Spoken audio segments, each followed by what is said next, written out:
Hello दोस्तों, PCS अभ्यास के ऑनलाइन स्टडी प्लेटफॉर्म में मैं निशांत आप सभी का स्वागत करता हूं। और संक्षिप्तकियां हमारी स्टार्ट हो चुकी हैं। दो टॉपिक्स हमारे पढ़ने बचे हुए हैं। टॉपिक नंबर 1 जो कि हमारी इकोनॉमिक्स है, जो कि रमन सर के द्वारा कराई जाएगी, और संक्षिप्तकियां। जिस टॉपिक को अभी मैं शुरुआत कर रहा हूं, इस टॉपिक से परीक्षा में 7 to 8 क्वेश्चंस बन के आते हैं। ये सबसे फैक्चुअल और सबसे टफ टॉपिक यूपी पीसीएस का माना जाता है। यहां पे आप समझो, आपको हर कदम पे फैक्ट याद करने होते हैं। तो फैक्ट की क्या इंपॉर्टेंस है यह समझना इस पर्टिकुलर टॉपिक में सबसे ज्यादा इंपॉर्टेंस रखता है, क्योंकि अगर ये आपको नहीं पता है तो आपको हर एक लाइन फिर याद करना पड़ेगा। और आपको अगर ये पता है कि हम किन तथ्यों को याद करें, किन तथ्यों को छोड़ दें, तो फिर आपकी तैयारी का लोड इस पर्टिकुलर टॉपिक पे कम पड़ जाता है। तो निश्चिंत रहिए, आपको ये टॉपिक समझ में भी आएगा, आपको आने वाले यहां से सारे क्वेश्चन सही भी होंगे, विश्वास रखिए मेरे पे। इस टॉपिक हम लोग दो पार्ट में करेंगे। देखो, संक्षिप्त की आपको स्क्रीन पे दिख रहा होगा, इसमें चर्चित व्यक्ति, स्थल, संघ, संगठन, योजना, परियोजना, ऑपरेशंस, अभियान, बुक्स, पुरस्कार, और क्या लिखा है आगे एक वर्ड, और भी बहुत कुछ है। सच है, जिसमें हेडिंग दिया है ना, उस हेडिंग का केवल 50% पार्ट है, बाकी और भी बहुत कुछ इसमें शामिल है। ठीक, तो जो और भी बहुत कुछ डॉट डॉट डॉट लिखा है, उसमें 50% टॉपिक्स है इस पूरे हम लोग कह सकते हैं चैप्टर का। अराउंड 30 पेज का ये आपका चैप्टर है। पेज नंबर आप लोग ध्यान देना, 167 पे ये पेज नंबर से स्टार्ट है। और हम लोग जो सबसे पहले करने वाले हैं वो हम लोग स्टार्ट करेंगे करना, आप लोग अपने घटना चक्र की जो आय दृष्टि है उसमें पेज नंबर आप लोग निकालना। ठीक है, एक सेकेंड बस टाइम दो, आपको पेज नंबर निकालना होगा 190, पेज नंबर 190। तो 190 से लेके आगे जब तक हम लोगों ने इसको संक्षिप्त किया खत्म नहीं कर लेंगे, वहां तक आज की क्लास में देखेंगे, और उसका जो अगला आधा बचा हिस्सा है उसको कल की क्लास में देख लेंगे। ठीक है, तो दो पार्ट में इसको डिवाइड करना है। आज की जो हमारी क्लास होगी वो पेज नंबर 190 से स्टार्ट होगी, और 206 अगर मैं सही हूं तो 206 नंबर पे आप देखो एक एक चीज की फॉर्मेटिंग, क्या इंपॉर्टेंट है क्या इंपॉर्टेंट नहीं है। जो इंपॉर्टेंट नहीं है बिल्कुल छोड़ देंगे, लोड एक लोग के भी ऊपर नहीं आएगा, विश्वास रखो। ओके, तो हमको ये करना है पेज नंबर 206 तक, यहां तक हम लोग इसको करेंगे। तो इसके लिए हम लोग अपने आप को करेंगे पूर्णतया तैयार। और एक बात ये कि भाई वीडियो जो लोग देख रहे हैं, अराउंड 70% लोग अपने सब्सक्राइबर नहीं है मिनिमम।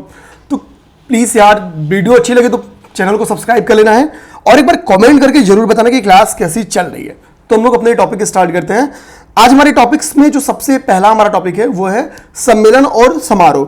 अल्टरनेट से एक क्वेश्चन यहां से मिनिमम बन के आता है, ये दिमाग रखना। एक क्वेश्चन बन के आता है, आपका भाग गिरा तो 2 हो जाएगा, नहीं तो एक क्वेश्चन तो लगभग बन के आता ही आता है। किसी किसी साल नहीं आए, नहीं तो आए। अब देखो, इसको तैयार करने के तरीके क्या हैं, आप लाइन बाय लाइन पढ़ोगे, बट हमेशा इंपॉर्टेंस क्या है, पहली चीज, कभी भी जो सम्मेलन न्यू दिल्ली में हो ना, उसको मत तैयार करो। ठीक, उसको कभी याद ही मत करो। रीजन बताता हूं उसका। सेकेंड चीज, ये मेरे तरीके हैं। दूसरा, ठीक है, कोई ग्लोबल फोरम हो, उस फोरम का संबंध अगर आपकी एसडीजी से संबंधित हो तो वो आपकी फोरम या वो आपका सम्मेलन समारोह आपके लिए इंपॉर्टेंट होता है। ओके, तीसरा, टेक्नोलॉजी के सेक्टर में कोई बहुत बड़ा फोरम हो, साइंस के सेक्टर में कोई बहुत बड़ा फोरम हो, कोई समारोह हो, वो आपके लिए इंपॉर्टेंट होता है। फॉर एग्जाम्पल, मान लो कोई एआई को लेके हो जाए, कोई साइंस को लेके कोई सम्मेलन हो जाए, या तो वो हमारे लिए काफी ज्यादा इंपॉर्टेंस रखती है। चौथा, ये हो गया, ये सारे टॉपिक्स हो गए हमारे। कोई फोरम या कोई समारोह का आयोजन अगर हम लोग पर्वतीय या फिर किसी यूटीज में कर रहे हैं तो वो हमारे लिए बड़ा इंपॉर्टेंट होते हैं। ठीक है, कोई हमारा अगर कोई समारोह पर्वतीय या इसी में हम लोग करते हैं, अगर नॉर्थ ईस्ट कर दें, इन राज्यों में होते हैं तो वो हमारे लिए बड़ा इंपॉर्टेंस रखते हैं। इसके अलावा देखो, इन फोरम्स का हमको क्या ध्यान देना, इसके साथ एक बात और भी इंपॉर्टेंट है, याद करना। अगर आपको लगे किसी समारोह में क्या हो रहा है, कोई मेजबान देश बुलाया जा रहा है, मेजबान देश या अतिथि देश के तौर पे कोई आ रहा है, ओके, कोई हमारा चीफ गेस्ट बन के आ रहा है, ठीक, तो वो फोरम हमारे लिए बहुत ज्यादा इंपॉर्टेंस रखता है प्रारंभिक परीक्षा के दृष्टिगत।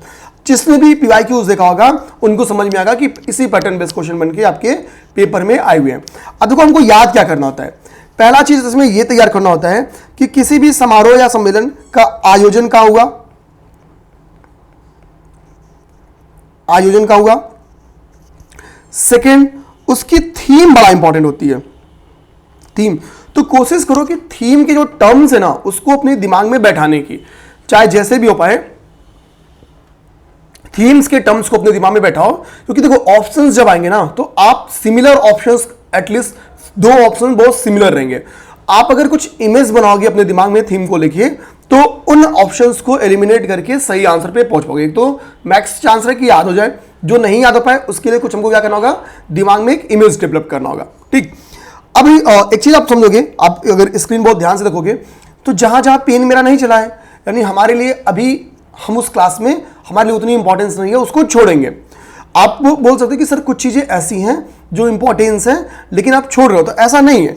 हम देखो अभी हम लोग को आपको पता है कि हम लोग क्या कर रहे हैं, एमसीक्यूज पे काम कर रहे हैं। ठीक है, आप सबको अगर पता होगा, देखो अब जैसे क्या है, यहाँ पे आप देखो ना कि एमसीक्यू 1000 यानी 1000 जो आपको करंट अफेयर की एमसीक्यू मिलने वाली है, इन क्वेश्चंस को हम वहां भी शामिल कर रहे हैं। ठीक है, तो कहने का मतलब क्या है कि जो ऐसे बहुत फैक्चुअल टॉपिक्स हैं बट इंपॉर्टेंस है, 2 स्टार टाइप की क्वेश्चन है, पेपर में आ सकते हैं, तो हम लोग अभी जो एमसीक्यू बना रहे हैं, MCQ one of the best MCQ तैयार हो रहा है। तो अब देखो एक चीज समझो, आप लोग उस बैच से मैं कहूंगा ना, देखो किसी का बहुत ज्यादा कुछ खर्च होने वाला नहीं है, जुड़ जाना, किसी को कुछ नहीं करना होगा, तो एटलीस्ट आप लोग वो वाला काम कर लेना। उसमें होने वाला क्या आपको बता दूं कि आपको पहला 300 जो करंट अफेयर की क्वेश्चंस मिलने वाले हैं वो किसी मैगजीन, किसी एक मैगजीन के नहीं है। ध्यान देना, ये 300 क्वेश्चन जो आपको आपकी जनवरी टू जुलाई है, ये किसी एक मैगजीन के क्वेश्चन नहीं है, ये मंथली मैगजीन्स जो मार्केट में सबसे इंपॉर्टेंस होती हैं उन मैगजीन से तैयार किए गए। साथ ही साथ क्या है, 500 एमसीक्यूज। ठीक, ये 500 एमसीक्यूज क्या है, आपकी आई दृष्टि बेस बनाए गए हैं। ठीक, आई दृष्टि बेस बनाया गया है, जिसमें आपके सभी टाइप के क्वेश्चन हैं, कुछ कथन काल के भी क्वेश्चन हैं और स्टेटमेंट बेस्ड क्वेश्चन है, फैक्चुअल यहाँ पे क्वेश्चंस की संख्या भी अच्छी खासी है। एक आपको वेरी इंपॉर्टेंट एक स्पेशल पेपर बन रहा है जिसमें 150 क्वेश्चन रहने वाला है। इन सब में भी 150 क्वेश्चंस के सेट रहेंगे, जैसे भी रहेंगे। इसमें क्या होने वाला है, इसके 90% जो क्वेश्चंस होंगे, लगभग 90% क्वेश्चन वो आपको स्टेटमेंट बेस्ड रहेंगे, वो स्टेटमेंट बेस्ड रहेंगे। इसके एक्सप्लेनेशन भी बड़े रहेंगे तुलनात्मक सबसे। तो कुल मिलाकर आपको 300 क्वेश्चन यहाँ, 500 क्वेश्चन यहाँ, 800 और 150 यहाँ, यानी आप लगभग 950 के करीब में क्वेश्चंस की आप प्रैक्टिस कर लोगे। अब देखो 950 क्वेश्चंस, आप नॉर्मली अगर मार्केट में जाके किसी से पीडीएफ मांगोगे ना, तो पीडीएफ भी आप टेस्ट की अगर किसी दुकान से पीडीएफ मांग भी रहोगे तो आपको पता है कि 950 क्वेश्चन यानी लगभग 8 to 9 पेपर्स हो गया। आपको बहुत आराम से वो क्या करेगा, 250 से 300 रुपये चार्ज कर लेगा आपको केवल पीडीएफ लेने का। ठीक, हमने इसी के लिए बहुत सिंपल केवल 100 रुपीज़ में ये बैच ही रखा है, ताकि किसी को कोई दुकान ब्लैक मार्केटिंग का सहारा नहीं लेना पड़े। आप लोग ब्लैक मार्केटिंग का सहारा लोगे फिर हम कहाँ चल पाएंगे। ठीक, तो इसके लिए बस ये 99 रुपीज़ का ये बैच स्टार्ट है, आप इससे जुड़ जाना। एक दूसरी बात, कोई भी अगर हमारे टेस्ट सीरीज बैच में होगा, चाहे आरओ में या यूपीपीसीएस में, तो आप या हमारे प्रैक्टिस सेट बैच में होगा, तो इस बैच को नहीं परचेज करना, आपको फ्री ऑफ कॉस्ट वहां पे मिलेगा। बाकी बात रही बात प्रैक्टिस सेट बैच की, तो देखो प्रैक्टिस सेट में क्या है कि आपकी जैसे यूपीपीसीएस की प्रैक्टिस सेट है, तो भैया देख जाओ कुल 10 प्रैक्टिस सेट का बैच हम लोगों ने पहले जो स्टार्ट किया था वो आपको मिलने वाला है। साथ ही साथ 2 न्यू फुल टेस्ट, चूंकि एग्जाम डेट एक्सटेंड हुआ है तो और बढ़ा रहे हैं, और 3 मॉक टेस्ट इसमें हम लोग और ऐड कर रहे हैं, यानी कुल मिला जुला के आपका 15 प्रैक्टिस टेस्ट का ये एक बैच होने वाला है, जिसमें प्लस आपकी जो एमसीक्यूज के क्वेश्चन है जिनके बारे में करंट अफेयर बताया, इसमें करंट अफेयर एडेड रहेगा ऑलरेडी। ठीक है, इसमें 2 करंट अफेयर का जो 300 क्वेश्चन है ऑलरेडी ऐड है यहाँ पे देखो। तो बचे हुए जो 600 क्वेश्चन है वो करंट अफेयर के और इसमें आपको ऐड करके दिए जाएंगे। सेम इस बैच की फीस आपकी केवल क्या है 499 है। और अगर आप लोग आरओ वाले बैच में जाना चाहते हैं तो आरओ वाले बैच में यहाँ पे देखो जो डिटेल्स है आपकी स्क्रीन पे है, करंट अफेयर वाली डिटेल्स इसमें मिलेगी। ये बैच केवल और केवल आपकी 399 के। बाकी डिटेल्स के लिए आप क्या करना, स्क्रीन पे नंबर घूम रहे ना, उसमें फोन ऑन कर लेना। बताना जरूरी था इसलिए समझा दिया। यूपीपीसीएस वाला आपका क्या है 499 का है और आरओ वाला 399 का है, केवल करंट अफेयर वाला 99 का है। अब लोग आते हैं अपने काम पे बिना समय गवाए। चलिए भैया, अब देखो हमारे लिए पहला जो इंपॉर्टेंस है, मैंने आपको बताया कि ग्लोबल आर्टिफिशियल इंटेलिजेंस शिखर सम्मेलन 2024। तो मैंने कहा था कि किसी का अगर साइंस से सेक्टर से संबंधित है, उससे संबंधित कोई सम्मेलन है, तो भारत क्या कर रहा है, खुद को साइंस में आगे कर रहा है, मीन्स ये हमारे लिए इंपॉर्टेंट है। तो ग्लोबल आर्टिफिशियल इंटेलिजेंस शिखर सम्मेलन यानी ग्लोबल एआई शिखर सम्मेलन, इसका आयोजन कहाँ किया गया, तो हैदराबाद में। देखो साइंस के सेक्टर में 2 स्टेट आगे निकल रहे हैं। पहला जो स्टेट आगे निकल रहा है उसका नाम है केरला। दूसरा जो स्टेट है इसमें नॉर्मली आपका तेलंगाना है। ये 2 स्टेट बहुत आगे। कभी आपको स्टार्टअप में कोई स्टेट देखने को मिले तो वो कर्नाटका बहुत आगे निकल रही है, ठीक। तो ये कुछ फैक्ट्स ऐसे जो आपके दिमाग में रहने चाहिए। कोई साइंस के सेक्टर में पूछे थे कि ये डेवलपमेंट किसने किया, स्कूल सेक्टर में साइंस के क्षेत्र में कोई अग्रणी कोई सब्जेक्ट स्टार्ट करा तो कौन सा राज्य स्टार्ट किया, सपोज आपको नहीं आ रहा है तो आप गेस कर सकते हो, ठीक है, केरला या Telangana. First probability is Kerala. जैसे ग्लोबल आर्टिफिशियल वाला, इसका आंसर क्या आपका हैदराबाद में इसको स्टार्ट किया गया। अब इसकी थीम भी देखो, क्या है theme, making AI work for everyone, ये इसकी थीम है। थीम बेहद इंपॉर्टेंट है, मैंने इसको लिखा भी है, ये वेरी इंपॉर्टेंट फैक्ट है, थीम के साथ आपको याद रखना चाहिए। इसके बाद जो है आपका ये यूपी स्पेशल के लिए बहुत इंपॉर्टेंट है, यूपी स्पेशल करेंट अफेयर के लिए, कि पहला संयुक्त कमांडर सम्मेलन जो हुआ है ना, ये संयुक्त कमांडर यानी जो ज्वाइंट कमांडर सम्मेलन हुआ है, ये हुआ कहां पे, ये यूपी में हुआ है, भारत मतलब उत्तर प्रदेश में हुआ है। कहां पे, तो राजधानी लखनऊ में। इसके लिए आपको बहुत ज्यादा, एक तो यूपी में हुआ है इसलिए इंपॉर्टेंट है, दूसरा ये पहला सम्मेलन है इसलिए भी बहुत ज्यादा इंपॉर्टेंट है। अब पहला सम्मेलन, तो इसकी थीम हमारे लिए इंपॉर्टेंस रखेगी। थीम क्या है, सशक्त और सुरक्षित Bharat, strong and secure India, सशस्त्र बलों में परिवर्तन, ये इसकी थीम है। सशक्त और सुरक्षित भारत, सशस्त्र बलों में परिवर्तन, ये क्या है, इसकी थीम है। तो ये 2 आपके लिए बेहद इंपॉर्टेंट। न्यू दिल्ली वाला आपको क्यों नहीं इंपॉर्टेंट याद करना है, अगर आपको फैक्ट आपने न्यू दिल्ली का नहीं याद किया, सपोज पेपर में पूछे कि ये सम्मेलन कहां हुआ, आपको नहीं याद है, तो मैक्स आंसर नई दिल्ली होगा, क्योंकि लगभग 50% जो सम्मेलन होते हैं ना वो आपके नई दिल्ली में होते हैं, 50% के करीब में, मतलब अब एग्जैक्ट नाप तोल के नहीं, तो कितना याद करोगे बैठ के, तो बेसिकली टारगेट क्या करो, न्यू दिल्ली याद ही नहीं करेंगे। ओके, आगे आ जाइए हम लोग, नेक्स्ट देखते हैं। अब क्या जो ये आईएसए स्टील कॉन्क्लेव है, इसको बस रीड कर लो, बहुत ज्यादा इंपॉर्टेंट नहीं है, ठीक है। अब हमारे लिए नेक्स्ट देखो क्या इंपॉर्टेंट है, ई गवर्नेंस के ऊपर, ई गवर्नेंस के ऊपर क्या हुआ है, 27वां राष्ट्रीय सम्मेलन हुआ है। क्योंकि ये संबंधित किससे, ई गवर्नेंस के ऊपर, और ई गवर्नेंस में मेंस में भी क्वेश्चन बन के आता है, तो हमारे लिए ई गवर्नेंस का सम्मेलन इंपॉर्टेंट है, पेपर में आए ना आए हमको तैयार करना होगा। अब देखो, तो मुंबई महाराष्ट्र में इसका आयोजन किया गया। इसकी थीम क्या थी, विकसित भारत, सुरक्षित और सतत ई सेवा वितरण, ठीक है, विकसित भारत, सुरक्षित और सतत, ठीक है, secure and sustainable E services का जो वितरण है, ये इसकी थीम है। ओके, मैक्सिमम मैंने कोशिश की कि इंग्लिश ट्रांसलेट कर दें, कहीं कहीं छूट गया है उसके लिए दिक्कत की बात नहीं है, ये हमको याद करना होगा। नेक्स्ट हम लोग आएंगे, नेक्स्ट है दिव्य कला मेला। ये यूपी वालों के लिए इंपॉर्टेंट है, बट बीपीएससी जो लोग दे रहे होंगे तैयार रहना। मैं क्या करूंगा, बीपीएससी के भी ऐसे एग्जाम के पहले कोशिश करूंगा कि एक इंपॉर्टेंट सीरीज एक क्लास की बना के आपके बीच में लेते आऊं। एक तो इसमें दिया हुआ है, उसके अतिरिक्त जो इसमें कंटेंट बिहार के लिए इंपॉर्टेंट है वो, ठीक है। अब देखो, ये दिव्य कला मेला का आयोजन की बात समझो। पहली बात क्यों, ये कहां पे स्टार्ट हुई है, तो ये रांची झारखंड में इसका आयोजन हुआ है। तो यूपी में नहीं पूछेगा, लिख के ले लो, ये पूछना होगा तो बीपीएससी में ही पूछेगा, वरना नहीं पूछेगा। ओके, 2+2 वार्ता छोड़ दो, कोई दिक्कत की बात नहीं है आपके लिए, ठीक है। नेक्स्ट आइए आप लोग, नेक्स्ट इसके बाद से हम लोग देखेंगे जो हमारा अगला हमारे लिए इंपॉर्टेंट है, वो हमारा यहां पे है, ठीक है, अगले पेज में, 7वां India international hospitality expo 2024। Important क्यों है भैया, इसका आयोजन कहाँ हुआ है, ग्रेटर नोएडा में, ठीक है, यूपी में इसका आयोजन हुआ है। यूपी में जितने सम्मेलन का आयोजन हुआ है हमारे लिए इंपॉर्टेंट है। तो 7वां इंडिया इंटरनेशनल हॉस्पिटलिटी एक्सपो का आयोजन ग्रेटर नोएडा में हुआ है, ये हम याद रखेंगे। और इसमें चूंकि एक भागीदार देश के रूप में एक कंट्री आई है, तो मैंने ऊपर क्या बताया, जिसमें कोई भागीदार देश रहे, कोई अतिथि देश रहे, वो हमारे लिए बहुत ही ज्यादा इंपॉर्टेंस रखती है ऐसी सम्मेलन। तो ये हमारे लिए क्या है, उस पैटर्न बेस समझो इंपॉर्टेंट है। क्वेश्चन बन के क्या सकता है कि हाल ही में ग्रेटर नोएडा में आयोजित या ठीक है 7वां इंडिया इंटरनेशनल हॉस्पिटलिटी एक्सपो में भागीदार देश के तौर पे कौन आया।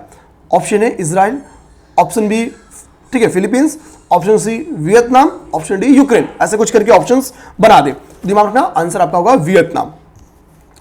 नेक्स्ट हम लोग आएंगे, ठीक, चूंकि कोलंबो सुरक्षा कॉन्क्लेव इस बार ठीक है, शायद जहां तक मैं समझ पा रहा हूं कि भारत इसमें अध्यक्षता भी कर रहा है क्या, तो इसलिए मुझे लगना है ये इंपॉर्टेंट है कुछ, क्योंकि बीच में अभी न्यूज में आपकी कोलंबो सुरक्षा कॉन्क्लेव ज्यादा थी, तो हम लोग दिमाग में रखेंगे कि दूसरा कोलंबो सुरक्षा कॉन्क्लेव सेमिनार का आयोजन किया गया है भारत में, भारत के गुजरात में, तो गुजरात में इसका आयोजन किया गया। बस इतनी चीज हम लोग याद करेंगे और बहुत ज्यादा नहीं भी याद करेंगे तो चलेगा, ठीक है, लेकिन एटलीस्ट हमको इतना याद करना होगा, थीम हमेशा एक बार रीड कर लीजिए, जिसकी थीम बहुत ज़्यादा ना इंपॉर्टेंस हो उसकी भी थीम रीड कर लेनी, ताकि कभी स्टेटमेंट बेस्ड क्वेश्चन आ जाए तो हम समझ सके। तो कानून, साइबर नीतियों, घटना संबंध पर सूचना का आदान प्रदान, ठीक है। अब कोलंबो सूचना, ठीक है, सुरक्षा कानून के लिए तो सीरीज पता चला कि भाई दोनों, मतलब सपोज कि अगर दो ही पार्टी हो तो भी, ठीक है, क्या करना होगा कि सूचना का आदान प्रदान करना होगा, सीधी सी बात है। हालांकि इसमें केवल 2 कंट्री शामिल नहीं है, हिंद महासागर से बाउंड्री शेयर करने वाले 6 कंट्रीज इसकी क्या है, मेंबर्स हैं, ठीक है। तो कहने का मतलब भाई 6 कंट्री से क्या होगा कि हमको क्या करना होगा कि भैया सूचना का आदान प्रदान करना होगा। हालांकि कोलंबो सुरक्षा कानून के लिए बनाया गया था ताकि हिंद महासागर में चीन का जो प्रभाव बढ़ रहा है उसको रिड्यूस किया जा सके। ओके, अब हमारे लिए नेक्स्ट जो हमारे लिए इंपॉर्टेंट है वो है विश्व शिक्षा सम्मेलन, ठीक है। विश्व शिक्षा सम्मेलन, कभी भी देखो खाड़ी देश में जिस तथ्य का संबंध यूएई से हो वो हमारे लिए बहुत ज्यादा इंपॉर्टेंस रखती है। अभी चूंकि मोदी जी यूएई गए भी थे और कतर भी गए थे, ऐसे में हमारे लिए यूएई और कतर से संबंधित जो तथ्य है वो बहुत ज्यादा इंपॉर्टेंस हो जाते हैं। तो क्वेश्चन आ सकता है कि विश्व शिक्षा सम्मेलन जिसको हाल ही में हमदान बिन मोहम्मद स्मार्ट यूनिवर्सिटी में आयोजित किया गया, यह यूनिवर्सिटी है कहां पे, तो ये यूनिवर्सिटी आपका अबू धाबी में है। ओके, अब लोग सर ये तो बहुत हमदान बिन मोहम्मद लिख देगा तो हम यूएई तो सोच ही लेंगे, खाड़ी कंट्रीज ऐसे बिन मोहम्मद वाले 3-4 उठा के नाम दे देगा, फंस जाओगे आप लोग। तो निश्चिंत रहो, इसके लिए याद कर जाओ हमदान बिन मोहम्मद स्मार्ट यूनिवर्सिटी है, इसी के लिए इसमें शिक्षा सम्मेलन का आयोजन किया गया, ठीक है, इस दिमाग में रखेंगे। नेक्स्ट हमारे लिए जो इंपॉर्टेंट है वो सबसे लास्ट जो तो वहां पे एक पॉइंट लिखा है, वो 15वां एग्रीकल्चर लीडरशिप कॉन्क्लेव। देखो जो छोड़ रहा हूं उसके 2 तरीके हैं, एक तो उसमें जो भी इंपॉर्टेंस है, जो 2 स्टार टाइप के क्वेश्चंस हैं, 3 स्टार टाइप के क्वेश्चंस हैं जो छूट रहे हैं उनको हम लोग एमसीक्यूज में शामिल करेंगे, तो दिक्कत की बात नहीं है। अभी जितना याद करने वाला है जो बहुत ज्यादा इंपॉर्टेंस रखते हैं हम उन पे फोकस्ड होंगे, वरना क्लास बन जाएगी बोर अगर मैं लाइन बाय लाइन चलूंगा, ठीक है, ना इंपॉर्टेंट वाले भी तथ्य को लेके। अगला हमारा है 15वां एग्रीकल्चर लीडरशिप कॉन्क्लेव। वीडियो को सब्सक्राइब जरूर कर देना भाई, अगर प्लीज वीडियो अच्छी लगे तो, क्योंकि देखो हमारा टारगेट था यार कि इस बार 27 अक्टूबर तक प्रीलिम्स आते आते अपन लोग 50 के पहुंच जाएंगे, पर परीक्षा टल गया तो आप लोग भी सब्सक्राइब करना छोड़ दिए, कोई बात नहीं है। 15वां एग्रीकल्चर लीडरशिप कॉन्क्लेव 2024, इसको देखते हैं। देखो इसका आयोजन, आप बोलोगे सर आपने बोला कि जो नई दिल्ली में उसको याद करना छोड़ दो, बिल्कुल उसको मत याद करो, ये थोड़ा स्पेशल फैक्ट है, इसके लिए याद करना है। तो एग्रीकल्चर लीडरशिप कॉन्क्लेव क्या हुआ, इसकी थीम क्या है, तो इसकी थीम पहले है कि ठीक है, navigating agriculture through climate changes, ठीक है, navigating agriculture through climate changes. अगर कुछ इंग्लिश की प्रोनाउंसिएशन में दिक्कत होगी तो प्लीज थोड़ा माफ कर देना, ठीक है। अब हमको पता कि इसकी थीम जैसे हमको पता चल गई, अब याद कैसे करना है कि भाई कि एग्रीकल्चर को लेके एक कॉन्क्लेव हुआ था जिसकी थीम में क्या है, क्लाइमेट चेंज वर्ड था या नेविगेटिंग एग्रीकल्चर करके एक टर्म्स था। अब आपको कभी भी थीम पूछ देगा तो बस क्लाइमेट चेंज वर्ड को खोजना है उस पूरे में और टिक मारना है। अब आपको पूरा नहीं याद रहेगा एग्जाम तक, क्योंकि आपको एग्जाम कब देना है, 8 दिसंबर को, तो navigating agriculture through climate change इतना याद सोचोगे 8 दिसंबर तक रहेगा तो बहुत कम चांस है। अब देखो इसमें हुआ क्या ना कि बेस्ट राज्य, सर्वश्रेष्ठ राज्य का क्या किया गया कि अवार्ड देगा कि एग्रीकल्चर में कौन लीडरशिप के तौर पे आगे बढ़ रहा है, ऐसे 2 राज्यों को अवार्ड दिया गया। लीडरशिप में क्या, एक बागवानी में के क्षेत्र में और एक एग्रीकल्चर के क्षेत्र में। तो बागवानी के क्षेत्र में जो सर्वश्रेष्ठ राज्य है, जो अच्छा परफॉर्म कर रहा है, उस राज्य का नाम क्या है, नागालैंड। उस राज्य का नाम है नागालैंड। अब मुझे बताओ कि नागालैंड क्या बांग्लादेश के साथ बाउंड्री शेयर करती है, यस या नो? ओके, ये बताओ आप लोग। अगला क्या कह रहा है कि कृषि के क्षेत्र में, एग्रीकल्चर के क्षेत्र में महाराष्ट्र को अग्रणी स्टेट के तौर पे शामिल किया गया है। तो 2 स्टेट है, नागालैंड और महाराष्ट्र। नागालैंड को बागवानी के क्षेत्र में, कृषि के क्षेत्र में महाराष्ट्र को पुरस्कार प्रदान किया गया है। ये वेरी इंपॉर्टेंट फैक्ट है, तो अपने दिमाग में रखना है, ठीक है। चलिए भैया नेक्स्ट आइए, यूक्रेन शांति शिखर सम्मेलन। ये मैं अपनी जब करेंट अफेयर की क्लासेस ले रहा था वहां पे पढ़ाया हूं। देखो स्विट्जरलैंड में क्या है कि इसका आयोजन हुआ था, यूक्रेन शांति शिखर सम्मेलन का। बहुत सारी बातें इसमें बोली गई, वो आपके लिए उतना इंपॉर्टेंट नहीं है, ठीक है, मैंने पहले कराया भी है, ठीक है।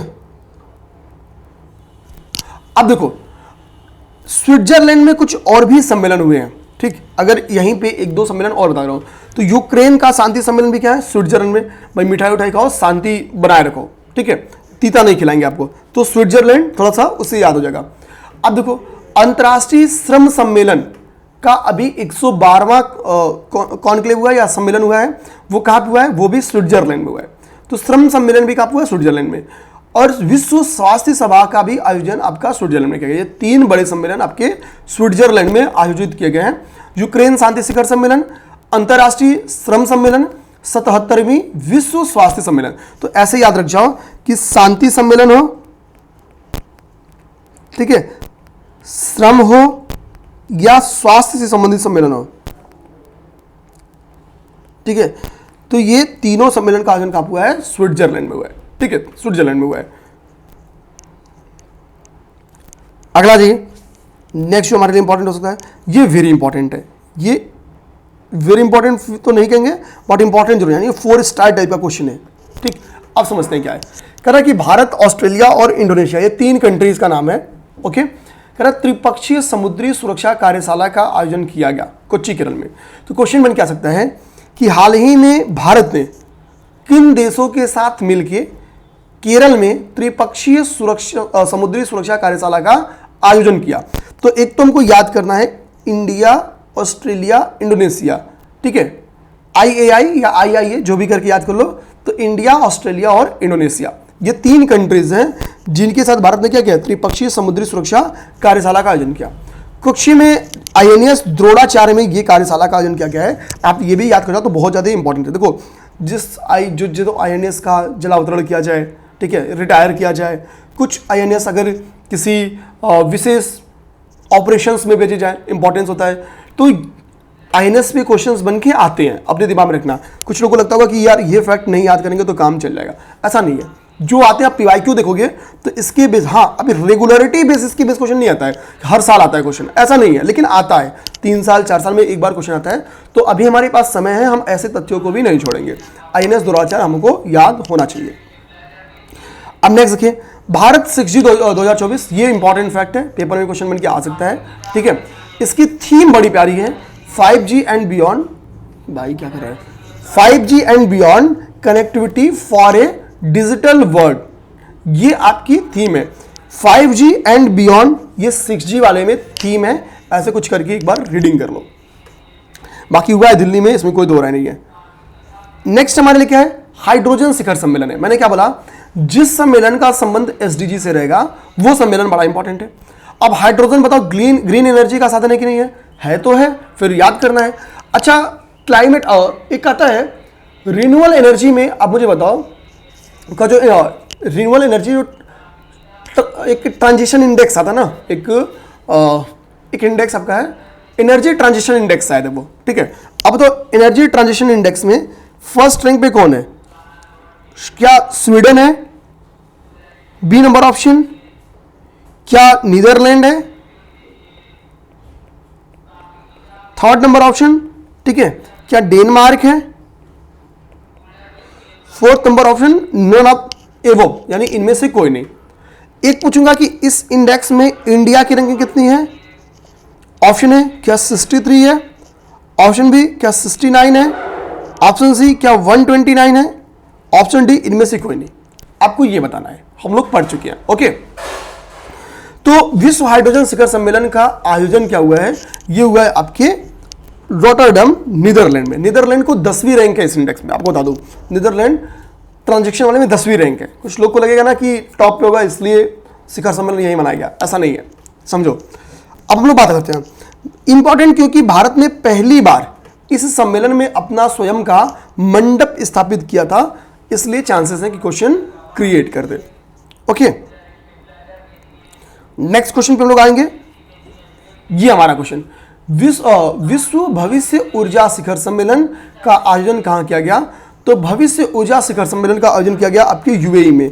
जिनको पता है UAE क्या है? खाड़ी कंट्री है, इनके पास खुद ही भविष्य की ऊर्जा नहीं होती, ठीक है। लेकिन ठीक है, अबू धाबी में क्या किया गया कि विश्व भविष्य ऊर्जा शिखर सम्मेलन का आयोजन किया गया। इसकी थीम क्या थी? The energy to lead. The energy to lead इसकी थीम थी। नेक्स्ट आपकी डेमोक्रेसी के बेस्ड एक इंडेक्स है, और वो इंडेक्स क्या कहती है? उस इंडेक्स एक सम्मेलन है जिसका नाम है लोकतंत्र के लिए तीसरा शिखर सम्मेलन। इस शिखर सम्मेलन, देखो डेमोक्रेसी के ऊपर इंडेक्स भी जारी किया था। वो बताता है कि कितनी कंट्रीज में डेमोक्रेसी है, कौन सी अभी भी सैन्य शासन वाली कंट्रीज हैं, ठीक है, वगैरह, वो एक चार्ट आता है, एक इंडेक्स का एक चार्ट आता है। ओके, आप बताओ डेमोक्रेसी इंडेक्स में भारत की कितनी रैंकिंग है? चलो ठीक है, डेमोक्रेसी इंडेक्स में, ठीक है, इंडेक्स में भारत की कितनी रैंकिंग है? एक तो बताओ रैंक इंडिया का, दूसरी बताओ कि इंडिया को किसमें, किस स्लैब में रखा गया है, ठीक है, किस स्लैब में रखा गया है, उस स्लैब का नाम बताओ। ओके, थीम क्या है? भावी पीढ़ियों के लिए democracy, democracy for future generation, ठीक है, भावी पीढ़ियों के लिए democracy.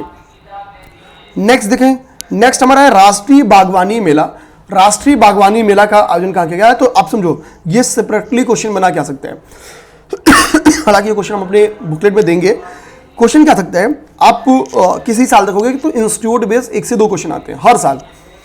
Indian institute of horticulture research paper में आ जाएगा, उसको दे देगा मैच कराने के लिए, ठीक है। तो बेंगलुरु में स्थित है। कहाँ पे? बेंगलुरु। एक तो आप यही याद करो, Indian institute of horticulture research, ये स्थित कहाँ पे है? बेंगलुरु में। एक फैक्ट, इसी के कैंपस में राष्ट्रीय बागवानी मेला का आयोजन किया गया। राष्ट्रीय बागवानी मेला का आयोजन किया गया। तो बागवानी मेला है तो इसी के लिए इसके थीम में भी क्या है? हॉर्टिकल्चर। और आजकल बात किसकी चल रही है? सस्टेनेबल डेवलपमेंट की। तो हॉर्टिकल्चर फॉर सस्टेनेबल डेवलपमेंट, ये क्या है? इसकी थीम में शामिल वर्ड है। पूरी थीम क्या है? Next gen technology led horticulture for sustainable development. Okay, आपको सारी एसडीजीज तैयार होनी चाहिए, 17 के 17 एसडीजी तैयार होना चाहिए। एसडीजी वेरी इंपॉर्टेंट टॉपिक है यूपीपीसीएस के लिए। नेक्स्ट जो वाला टॉपिक है रायसीना डायलॉग। रायसीना डायलॉग पे हम लोग एमसीक्यू देखेंगे, कोई दिक्कत नहीं है, इसको छोड़ो, आप आ जाओ। पेपर में एक आध बार क्वेश्चन, 1-2 बार क्वेश्चन लास्ट 10 ईयर में आपको देखने को मिल जाएगा, वो सूरजकुंड अंतर्राष्ट्रीय शिल्प मेला के ऊपर, ठीक है। सूरजकुंड अंतर्राष्ट्रीय शिल्प मेला, ये सूरजकुंड को एक लोकेशन ही है, कहाँ पे? फरीदाबाद में, ठीक है, फरीदाबाद हरियाणा में। यहाँ पे ये मेला का आयोजन किया जाता है। मैंने क्या बताया, कभी भी किसी भी मेले में कोई भागीदार देश हो, कोई अतिथि देश हो, तो हमारे लिए इंपॉर्टेंट है। तो इसमें भागीदार देश कौन था? तंजानिया। अभी एक जगह हम लोगों ने ऊपर भी भागीदार देश पढ़ा, यहाँ भी भागीदार देश पढ़ा सॉरी, ठीक है, पिटी के लिए। और थीम राज्य कौन सा है? तो थीम राज्य आपका गुजरात है। थीम राज्य गुजरात है। नेक्स्ट आइए आप लोग, अगला 27वां राष्ट्रीय युवा महोत्सव। तो युवा महोत्सव का आयोजन कहां किया जा रहा है? युवा महोत्सव का आयोजन आपके महाराष्ट्र में किया जा रहा है, नासिक महाराष्ट्र में। और इसकी थीम बड़ा प्यारी है, इसलिए ये क्वेश्चन बन के आ सकता है। अभी हम लोग क्या है, @2024 क्या चल रहा है? हमको होता है कि हमारा टारगेट है कि हम 100वां साल जब पूरा करेंगे तो हम विकसित भारत बन जाएंगे। तो इसके लिए इसके टाइटल में वर्ड ही, भाई युवा अगर चाहेगा तो हम 2047 तक क्या बन जाएंगे? विकसित भारत बन जाएंगे। देखते हैं युवा क्या चाहता है। तो सक्षम युवा, समर्थ भारत। जितना युवा सक्षम होगा, भारत उतना समर्थ होगा। विकसित भारत @2024 युवा के लिए, युवा के द्वारा। ओके, ये क्या थीम है? बहुत प्यारी सी थीम है, समझना। नेक्स्ट हमारा जो क्वेश्चन है इंडस फूड, ये यूपी स्पेशल करंट अफेयर है, ध्यान देना, यूपी स्पेशल करंट अफेयर है। ग्रेटर नोएडा में आयोजन किया गया था इंडस फूड 2024 का। इसके बाद से आपका नेक्स्ट क्या है? इंडिया फूड एक्सपो, इसका आयोजन किया गया है लखनऊ उत्तर प्रदेश में, ये भी यूपी स्पेशल करंट अफेयर है। देखो भैया, अंतर्राष्ट्रीय गीता महोत्सव, गीता या कुरुक्षेत्र, या ये पूरा हम लोग समझ जाए कि वो महाभारत का संबंध ही आपके हरियाणा से है, तो कुरुक्षेत्र वाले बेल्ट से याद करना बड़ा आसान है। ओके, तो नहीं भी अगर याद कराऊं मैं, पेपर में क्वेश्चन आए तो कुरुक्षेत्र मार देना। ओके, हरियाणा कुरुक्षेत्र। अगला देखो, कर्ण 27वां वपाई, ठीक है, WAPAI विश्व निवेश सम्मेलन, वर्ल्ड इन्वेस्टमेंट कॉन्क्लेव या सम्मेलन, जो भी कह लो आप लोग। अब लोग देखते हैं, या कन्वेंशन जो भी है। अब देखो, अब यहाँ पे फुल फॉर्म पहले मैं लिख दिया हूं, ठीक है, फुल फॉर्म लिख दिया हूं, एक बार फुल फॉर्म आप सब देख लो। अब देखो, इस सम्मेलन के बारे में एक्चुअली जब आप PIB पढ़ोगे तो वहां पे आई की जगह ए लिखा है, WAPAA, ठीक है, ध्यान देना। मैंने देखो यहाँ पे PA नहीं, हाँ मतलब यही लिखा है। अब देखो इसका यहाँ पे फुल फॉर्म क्या है? तो फुल फॉर्म है world association of investment promotion agencies, ये फुल फॉर्म लिखा है पीआईबी के साइड पे। ओके, खैर अपने पास दिमाग में रखेंगे, समझो कि इन्वेस्टमेंट से संबंधित ये कन्वेंशन है जिसका आयोजन जाहिर सी बात है दिल्ली में किया गया। ठीक है, जिसका आयोजन दिल्ली में किया गया है।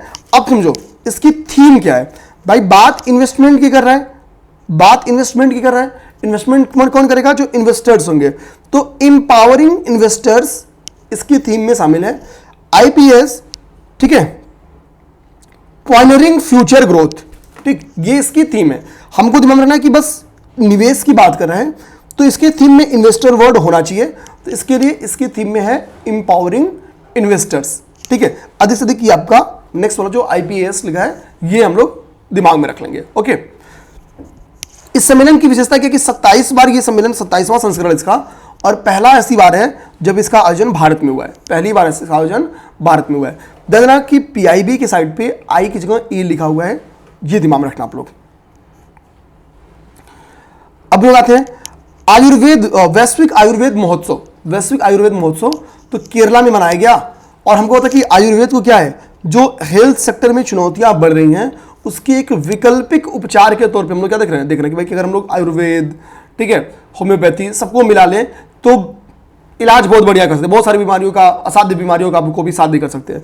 तो स्वास्थ्य क्षेत्र में, हेल्थ सेक्टर में जो चैलेंजेस आ रही हैं, जो नई नई चैलेंजेस आ रही हैं, उनके समाधान के लिए, ठीक है, ये महोत्सव बेस्ड था। तो थीम थी स्वास्थ्य क्षेत्र में उभरती चुनौतियां और पुनरुत्थानशील आयुर्वेद, ये इसकी थीम थी। अगला जो ये वाला थीम, ये तो वेरी इंपॉर्टेंट है, सॉरी, ठीक है। दूसरा वर्ल्ड फूड इंडिया 2023, ठीक, इसका दिमाग रखना। अब देखो ये फूड समझ के वो नोएडा वाला टिक मत मार देना आप लोग, नोएडा और लखनऊ वाला जो था। तो कुछ लोग क्या करना, केवल एक टर्म्स पकड़ के चल देंगे। तो वर्ल्ड फूड इंडिया जो समिट हुआ है या जो इसका जो आयोजन हुआ है वो नई दिल्ली में हुआ है। इसकी थीम थी समृद्धि के लिए प्रसंस्करण। भागीदार देश कौन सा था इसमें? नीदरलैंड। फोकस देश कौन सा है? जापान। इसका शुभंकर क्या था? तो शुभंकर था मिलिंड। ठीक है, तो मुख्य विषय समृद्धि के लिए प्रसंस्करण, भागीदार देश नीदरलैंड, फोकस देश जापान, ब्रॉन्ज शुभंकर इसका था मिलिंड। ओके, अब देखो ईडी के ऊपर, ईडी के ऊपर क्या है? शिखर सम्मेलन हुआ। अब ईडी के ऊपर जो फर्स्ट शिखर सम्मेलन, देखो ये कह रहा कि प्रवर्तन मामलों में सहयोग पर प्रथम वैश्विक शिखर सम्मेलन, फर्स्ट ग्लोबल कॉन्फ्रेंस था ये ईडी के ऊपर, ईडी मैटर्स के ऊपर। ये पहला ग्लोबल शिखर सम्मेलन है। ठीक है, हमारी ईडी सबसे अच्छी है तो हमारे यहाँ किया भी गया। इसकी थीम क्या है? ईडी क्या करनी है भाई? जो बहुत तगड़े तगड़े नेटवर्क्स हैं उसको तोड़ती है। अब देखो कह रहा नेटवर्क से लड़ने के लिए नेटवर्क की आवश्यकता होती है। It takes a network to fight a networks, ये गूगल ट्रांसलेट से इंग्लिश निकला है, तो भैया गलत होगा तो माफ करना। नेटवर्क से लड़ने के लिए नेटवर्क की आवश्यकता होती है, ये थीम थी। अब इस थी आगे क्या कहता है? कह रहा कि इस अवसर पर रेड सैंडर्स सहित इमारती लकड़ियों के अवैध व्यापार पर अंकुश लगाने के लिए ऑपरेशन सेज के चौथे चरण का भी शुभारंभ किया गया। तो यानी इसी दौरान क्या किया गया? ऑपरेशन सेज चलाया गया। ऑपरेशन सेज का पहला चरण नहीं है, अर्थात ऑपरेशन सेज 4.0 है ये, ऑपरेशन सेज 4.0 है ये। 3 चरण इसका चल चुका, चौथे चरण का अनाउंसमेंट किया गया। तो बोला गया कि भाई कि हम क्या करेंगे, रेड सैंडर्स सहित इमारती लकड़ियों के जो अवैध व्यापार हो रहा है उस पर रोक लगाना ऑपरेशन सेज का ये मतलब उद्देश्य है। ओके, अब आ जाओ नेक्स्ट। हमको पता है एससीओ की जो 22वीं मीटिंग थी 2023 में हुआ है। 23वीं मीटिंग 23 में नहीं हुआ है, -1 चल रहा है। एससीओ का अगर संस्करण पूछे तो -1 चल रहा है। 23 में 22, 24 में 23 होगा। अभी हुआ है 24 वाला 23 में, 2024 का अभी एससीओ समिट हुआ है। आप लोग देखे भी, जयशंकर साहब जाते हैं वो ब्लैक वाला चश्मा लगा के, वायरल हो गया है। ठीक है, तो भैया 24 का ये बोल भी रहा है यहाँ पे कि इस्लामाबाद पाकिस्तान में चाय पिया जाएगा। ठीक है, यहाँ पे क्या है? विदेश मंत्री, हम तो नहीं पिए, यहाँ पे जो फॉरेन मिनिस्टर अपने वो जाके यहाँ पे चाय पी के आए। ठीक है, बढ़िया से झाड़ के भी आए। तो किर्गिस्तान क्या कर रहा है? 23 वाले की अध्यक्षता किया, ये हमारे लिए इंपॉर्टेंट है। तो 23 वाले का जो अध्यक्षता किया है वो किया है किर्गिस्तान ने, और 24 वाले की अध्यक्षता किसने किया है? तो पीए की यानी पाकिस्तान करेगा या कर चुका है, आप लोग कह सकते हैं। सम्मेलन का लास्ट टॉपिक वो है, अब चाहो तो बस इसको रीड कर लो, बहुत ज़्यादा इसको याद करने के चक्कर में नहीं पड़ना है, ठीक है। क्यों सड़क से कांग्रेस का आयोजन हुआ है प्राग, चेक कर रखना। अब देखो लगभग हम लोगों ने 15 से 20 सम्मेलन याद किया। अब आपको क्या करना है, जिसमें भागीदार देश, अब यहाँ पे नोट बना देता हूं ऐसे, जिसमें भागीदार देश हैं, ठीक है, उन सम्मेलन को एक पास करके एक नोट्स बना लो, सबसे बढ़िया तरीका, ठीक है। अब क्या करना है, बचे हुए सम्मेलन, जो यूपी में सम्मेलन हुआ है उसका एक नोट्स बनाओ। यहाँ पे यूपी में सम्मेलन का नाम, यहाँ पे यूपी में कहाँ हुआ है, और यहाँ पे थीम, इसका एक चार्ट बना लो। बाकी जो अदर स्टेट में हुए हैं जो पढ़ाया हूँ उसका एक तीसरा चार्ट बना लो, और वही चार्ट आपके काम में आएगा, उसी को बार बार चाटते रहो, ठीक है, तो आपका काम बन जाएगा। और यही तरीका तैयार करने का भाई, आप बोर होगे तो काम नहीं बनेगा। बहुत स्थिरता के साथ इंपॉर्टेंस जो चीजें हैं उनको करा के आगे बढ़ रहे हैं। अब हमारा नेक्स्ट जो टॉपिक स्टार्ट हो रहा है वो है संधि और समझौता। तो बस लेंगे 30 सेकंड का पॉज, ठीक है।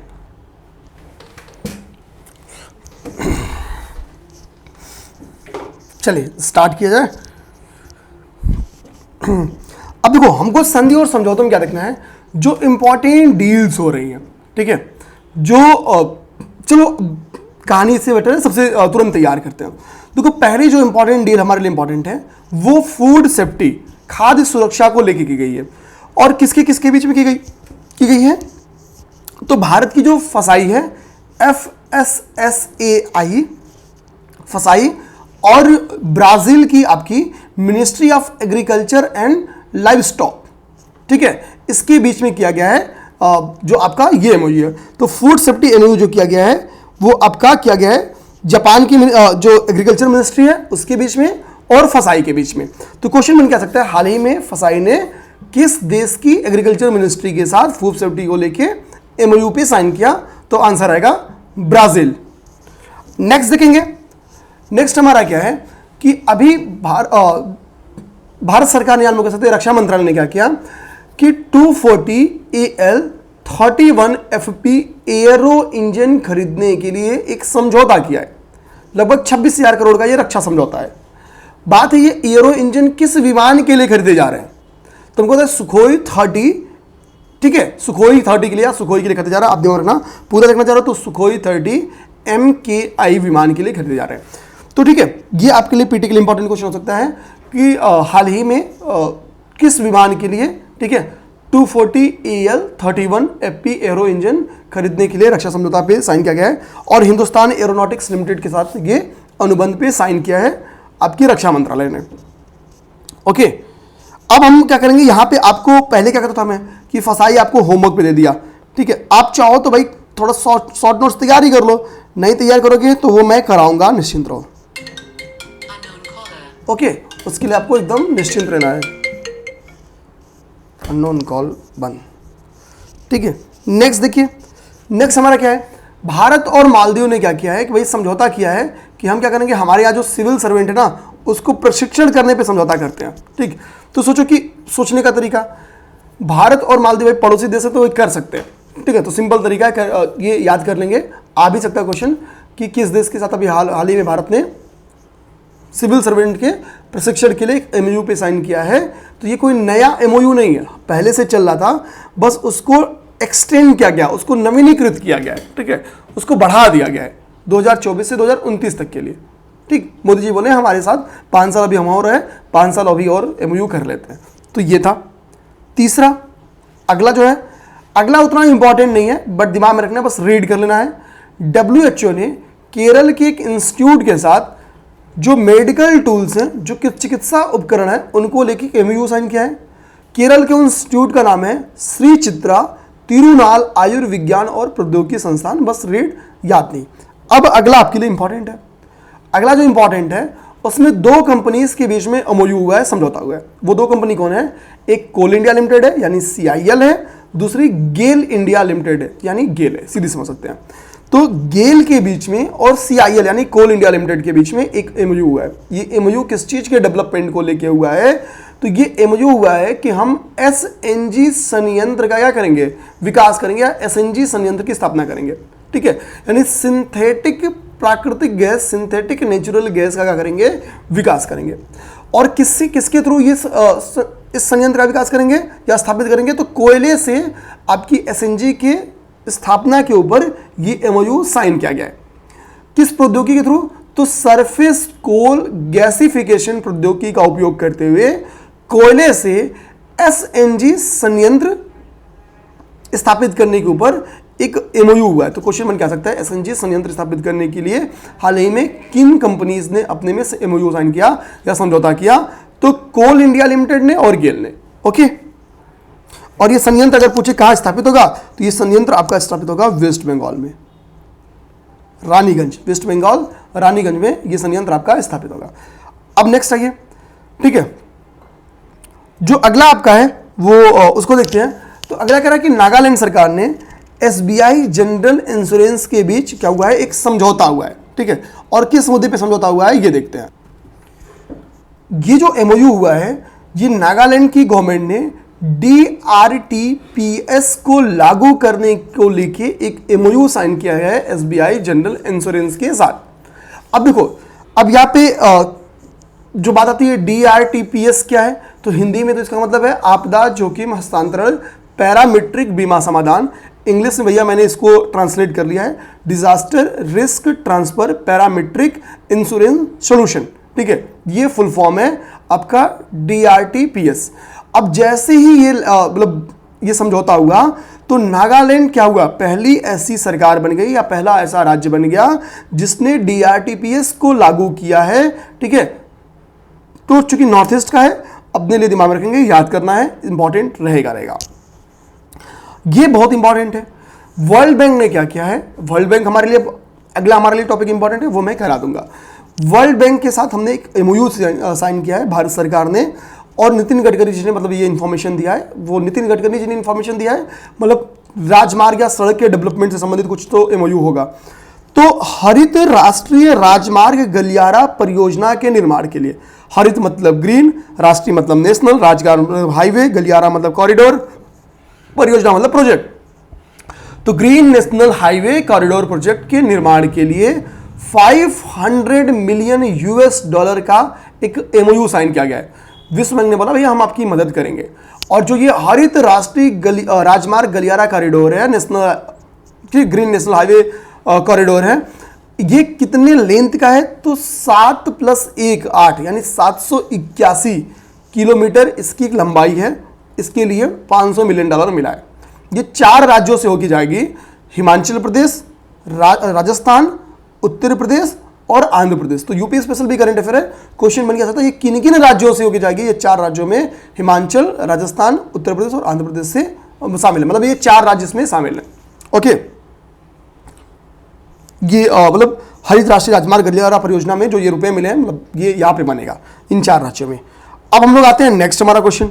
नेक्स्ट क्वेश्चन क्या है, अभी रक्षा मंत्रालय का उत्तर प्रदेश एक्सप्रेसवे औद्योगिक विकास प्राधिकरण के मध्य क्या हुआ है, एक समझौता हुआ है UPEIDA की मिले, ठीक है, और एक समझौता हुआ है। अब देखो ये समझौता कहता क्या है, ये समझौता 2 से, अब देखो ये समझौता कहता है कि हम क्या करेंगे कि उत्तर प्रदेश का जो रक्षा औद्योगिक गलियारा है उसके तहत 3 अत्याधुनिक परीक्षण सुविधाएं स्थापित करेंगे। जो 3 अत्याधुनिक परीक्षण सुविधाएं इस एमओयू के थ्रू यूपी में लगाई जाने वाली हैं, उनमें से 2 कानपुर में लगाई जाएंगी और 1 लखनऊ में, 2 कानपुर में 1 लखनऊ में, ठीक है, UPDIC, ठीक है, उत्तर प्रदेश एक्सप्रेसवे औद्योगिक विकास प्राधिकरण, ठीक है। तो जो 3 मतलब इसमें परीक्षा सुविधाएं लगाने जाने वाली हैं, वो 1 लखनऊ में, 2 कानपुर में, तो 1 + 2 ऐसे रख जाओ, 2 कानपुर में 1 लखनऊ में। ओके, नाम मात्र की चांस पेपर में क्वेश्चन है, बट रीड कर लेंगे, आएगा तो दिमाग में रहेगा तो क्लिक हो जाएगा। ये इंपॉर्टेंट है, ये आपके लिए इंपॉर्टेंट है। आते हैं, कह रहा है कि भारतीय मानक ब्यूरो और गोविंद बल्लभ पंत कृषि एवं प्रौद्योगिकी विश्वविद्यालय के मध्य एमओयू हुआ है। अब बताओ भारत का पहला कृषि विश्वविद्यालय कौन सा है? आपसे अगर होमवर्क दे दूं मैं, क्वेश्चन आ जाए तो कमेंट बॉक्स में बता दोगे तो और भी बढ़िया बात है कि भारत का पहला कृषि विश्वविद्यालय कौन सा है, कमेंट कर दो। अभी क्या है, गोविंद वल्लभ पंत कृषि विश्वविद्यालय और भारतीय मानक ब्यूरो के बीच में समझौता हुआ है। क्यों, किस चीज की स्थापना को लेकर? तो भारत के पहले इस तरह का अपने टाइप का ये यूनिक है, मानकीकृत कृषि प्रदर्शन फॉर्म सॉरी, ठीक है। तो इसकी स्थापना के लिए क्या हुआ है, एक समझौता हुआ है। ओके, हाँ, इसके विकास के लिए एक समझौता हुआ है। मानकीकृत कृषि प्रदर्शन फॉर्म की स्थापना के लिए समझौता हुआ है भारतीय मानक ब्यूरो और गोविंद वल्लभ पंत कृषि विश्वविद्यालय के बीच में। नेक्स्ट हमारे लिए जो इंपॉर्टेंट है वो है, उसको देखेंगे, ये मेंस के लिए बहुत ज्यादा इंपॉर्टेंस है। टूरिज्म हमको पता है हर साल मेंस में 1 से 2 क्वेश्चन बनके टूरिज्म या पर्यटन के ऊपर आते हैं, यूपी गवर्नमेंट के एफर्ट्स। ठीक है, अब समझो, कभी भी टूरिज्म में गवर्नमेंट का एफर्ट लिखना ना, आप लोग ये पॉइंट जरूर लिखना, प्री निकालो, मेंस में जाओ, टूरिज्म पे क्वेश्चन आएगा 110% कंफर्म है, ये बात आप लोग गवर्नमेंट एफर्ट में जरूर डालना। यूपी गवर्नमेंट ने क्या किया है, मेक माई ट्रिप के साथ एक एमओयू साइन किया। हमको पता है मेक माई ट्रिप एप्लीकेशन है जो कि पर्यटन करने वालों को, ठीक है, बहुत सारी जानकारियां देती है, आप पर्यटन कराती है, जो भी कह लें हम लोग। तो मेक माई ट्रिप से इंफॉर्मेशन क्या लिया है, बोला कि भाई हम आपसे साझा कर लेते हैं कि आपकी एप्लीकेशन का यूज करें जो पर्यटक भारत में आ रहे हैं या हमारे यूपी में आ रहे हैं, बेसिकली उनको क्या है, आप एक बढ़िया बढ़िया पर्यटन स्थलों की जानकारी दो, आनंददायक यात्रा कराइए। इसके लिए हम आपसे एक समझौता करते हैं, बदले में हम भी आपका कुछ मदद करेंगे। तो कहने का मतलब क्या है कि पर्यटन आनंददायक हो जाए, सुलभ हो जाए, इसके लिए गवर्नमेंट ने मेक माई ट्रिप के साथ एक साझेदारी की है ताकि यूपी में टूरिज्म को बढ़ावा मिल सके। नेक्स्ट देखेंगे, नेक्स्ट है ग्रामीण विकास मंत्रालय का और कन्वर्जेंस एनर्जी सर्विसेज लिमिटेड के बीच में एक एमओयू हुआ। ये एमओयू क्या कहता है, अब समझो, ये एमओयू कहता है, अब देखो पहले इसको आपको थोड़ा यहां से समझना होगा, ठीक है।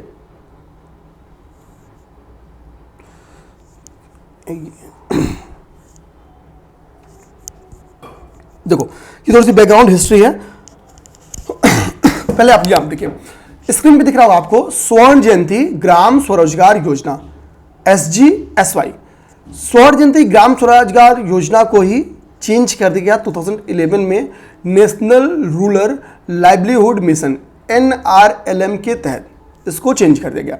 बाद में इसी NRLM का पुनर्नामकरण किया गया DAY यानी दीनदयाल अंत्योदय योजना NRLM, national rural livelihood mission. यानी पहले SGSY ही कन्वर्ट हुआ NRLM में और NRLM ही कन्वर्ट हुआ दीनदयाल उपाध्याय अंत्योदय योजना NRLM में कन्वर्ट हुआ। कब, 2016 में। ये बैकग्राउंड में पीटी ने एक बार क्वेश्चन पूछा हुआ है, तो ये पता चलिए आपको। अब देखो यही कह रहा है कि जो आपकी DAY NRLM है, इसी योजना के अंतर्गत जो सेल्फ हेल्प ग्रुप्स की महिलाएं हैं, दीदियां हैं, उनको क्या किया जाएगा, इलेक्ट्रिक साइकिल उपलब्ध कराया जाएगा ताकि ये अपने काम में एक तो गतिशीलता आ जाएगी। भाई इलेक्ट्रिक साइकिल रहेगा, मोटरसाइकिल तो मान लो नहीं चला पाएंगी, गाँव की महिलाएं मैक्सिमम चांस है 99%, लेकिन इलेक्ट्रिक साइकिल तो दबा के चला लेंगे, एक्सीलेटर भी उसमें रहेगा। 25 किलोमीटर की रेंज, मैंने खरीदा इलेक्ट्रिक साइकिल, बहुत बढ़िया है, ठीक है, ठीक है। अब मुझे पता है कमेंट आ सकता है किस कंपनी का, तो टाटा स्ट्राइडर की, भाई अब ध्यान देना। तो इससे क्या होगा, एक तो गतिशीलता में वृद्धि हो जाएगी, दूसरे टिकाऊ परिवहन को तो हम देखो गवर्नमेंट क्या कर रही है, परिवहन को बढ़ावा दे रही है, दूसरी टिकाऊ परिवहन को बढ़ावा दे रही है।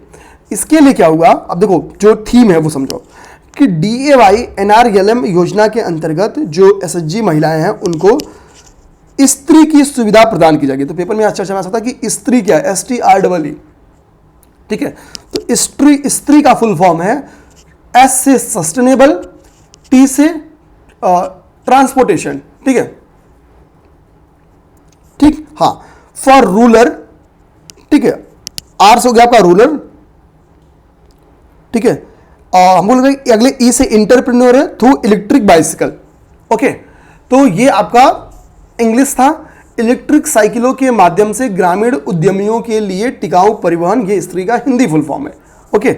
देखो यार मुझे पता कि इंग्लिश मीडियम के कुछ लोग हैं तो मजबूरी में मुझे थोड़ा सा काम करके आना पड़ता है, लिखा रहता तो मेरे लिए भी आसान रहता, पढ़ना नहीं पड़ता, ठीक। तो ये समझ के क्वेश्चन आ सकता है, स्त्री का फुल फॉर्म। दूसरा जानना कि SHG को लेके एक और योजना मोदी गवर्नमेंट ने लेके आए हैं, आपको याद होगा, तो वो है नमो दीदी योजना। नमो दीदी योजना, या इसी को हम लोग कहते हैं नमो दीदी ड्रोन योजना भी इसको बोलते हैं, ठीक है। इसमें 15,000 ड्रोन्स लाया जा रहा है ताकि इस ड्रोन्स के थ्रू क्या किया जाएगा, जो लिक्विड LIQ यानी लिक्विड जो क्या बोलते हैं हम लोग, रसायन बोल रहे हैं यार, रसायन बोलना गलत हो जाएगा, जो खेत में यूरिया, ठीक है, लिक्विड यूरिया का छिड़काव किया जाएगा खेतों में ड्रोन्स के तहत। इसमें से 500 जो ड्रोन्स हैं आपको बता दूं, वो जो संबंधित कंपनियां हैं वो देंगी। 14,500 ड्रोन्स गवर्नमेंट देने वाली है, 80% सब्सिडी के साथ देने वाली है इन लोग को, ओके। और एक एसएचजी की महिला में से एक को ड्रोन दे दी पायलट के तौर पे, और एक को मैकेनिकल या को पायलट के तौर पे तैयार किया जाएगा। तो इन सब बातों को समझो, इससे क्या एसएचजी और भी इसका सशक्तिकरण होगा, ठीक है, वगैरह वगैरह, ठीक है। नेक्स्ट क्या है, ड्रू ग्रीन पावर कारपोरेशन, ठीक है। अब देखो ये न्यूज़ में क्यों है, हालांकि मैं नॉर्मली इसको नहीं पढ़ा था, लेकिन गौतम अडानी ने क्या किया है, यहाँ पे गए थे और भूटान के प्रधानमंत्री से मिले, बातचीत किए, उनको कन्विंस कर लिए किस बात के लिए कि भैया हम आपके यहाँ एक पावर प्लांट बैठाना चाहते हैं। तो वो बोले हमारे यहाँ पावर प्लांट नहीं बैठाना है, हमारे यहाँ बैठाना है तो आपको ग्रीन हाइड्रो पावर प्लांट बैठाना पड़ेगा, ठीक है। आपको पता है कि जापान क्लाइमेट चेंज के ऊपर बड़ा ध्यान देता है। इनके कॉन्स्टिट्यूशन में बातें लिखी गई हैं शायद कि 50% प्लस यहाँ पे रहना चाहिए वनावरण क्षेत्र, ये इनके कॉन्स्टिट्यूशन में बात लिखी गई है, और है 70% प्लस, 76 या 77% प्लस है यहाँ पे। तो हमारे लिए बड़ा इंपॉर्टेंट है, ग्रीन हाइड्रो पावर प्लांट के निर्माण हेतु अभी यहाँ पे एक एमओयू साइन किया गया है, ओके। यहाँ पे बता रहा है कि अभी क्या है कि जो एनपीसीआई है, ठीक है, एनपीसीआई इंटरनेशनल पेमेंट्स लिमिटेड है, उसने पेरू को पता है कि क्या है, साउदर्न अमेरिका की कंट्री है, वहाँ पे क्या है कि बोला कि भाई कि हमारे यहाँ एक यूपीआई चलता है, यूनिफाइड पेमेंट्स इंटरफेस चलता है, आप उसको एक्सेप्ट कर लो। पेरू बोला कि ठीक है भैया कर लेंगे, स्वीकार कर लिया। यूपीआई को भी बहुत सारी जगहों से, अभी यूएई में बहुत सारी जगहों पे इसको स्वीकार किया गया। तो क्वेश्चन बन के आएगा निश्चिंत रहो, तो पहली दक्षिण अमेरिकी कंट्री बन गया पेरू जिसने यूपीआई को एक्सेप्ट किया है, ये हमारे लिए इंपॉर्टेंस है। नेक्स्ट, हाँ ये हमारे लिए इंपॉर्टेंट है, एलओसी समझौता। एलओसी समझौता क्या है आपको दूसरा लगेगा, बट दिमाग रखना है क्या कि भारत सरकार ने 2000, अब ये देखो ये अपडेट करके बता दे रहा हूँ कि 2022 में भारत ने मेड इन इंडिया कार्यक्रम के तहत पहला विमान बनाया। इसमें इस विमान में ऊपर चक्री नहीं घूमती है, जो इंजन होता है ना, जो पंखवा निकला रहता है उसमें पंखा घूमता है। मैंने फोटो गूगल करके देख लिया, समझो ये डिफरेंस है इस विमान में। तो डोर्नियर 228 विमान की खरीद को मंजूरी दी गई है गुयाना ने। तो गुयाना ने बोला कि भाई हम आपके यहाँ से 2 डोर्नियर 228 विमान की खरीद करने वाले हैं, इसके लिए हम आपसे समझौता कर रहे हैं। तो किस देश ने समझौता किया है? तो गुयाना ने। और ये पहला देखो ये विमान मेड इन इंडिया कार्यक्रम के तहत इसको बनाया गया है। डिब्रूगढ़ से पासीघाट, पासीघाट आपका कहाँ पे है? अरुणाचल प्रदेश में, अरुणाचल प्रदेश में है। इसके बीच इसका ट्रायल लिया गया था 2022 में, तब ये न्यूज़ में था। तो इसको अपडेट मैंने आपको करा दिया। कल को लिख दे कि इस विमान का 2022 में मेड इन इंडिया कार्यक्रम में इसका निर्माण किया गया, मुझ कई लोग का चोखा हो जाएगा। तो ऐसा ना हो इसके लिए बता दिया, ठीक है। कहाँ गया भाई, क्या हो गया?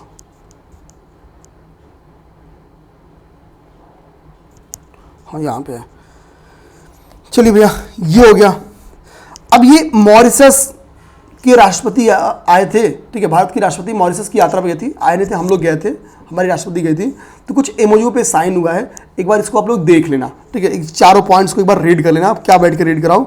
एक तो ये है कि अंतर्राष्ट्रीय वित्तीय सेवा प्राधिकरण 2019 में इसकी नींव रखी गई थी गुजरात की गिफ्ट सिटी में, ठीक है। तो उसके और मॉरिशस के बीच में क्या हुआ, जो मॉरिशस का वित्तीय सेवा आयोग है, इन दोनों के बीच में एक एमओयू हुआ है।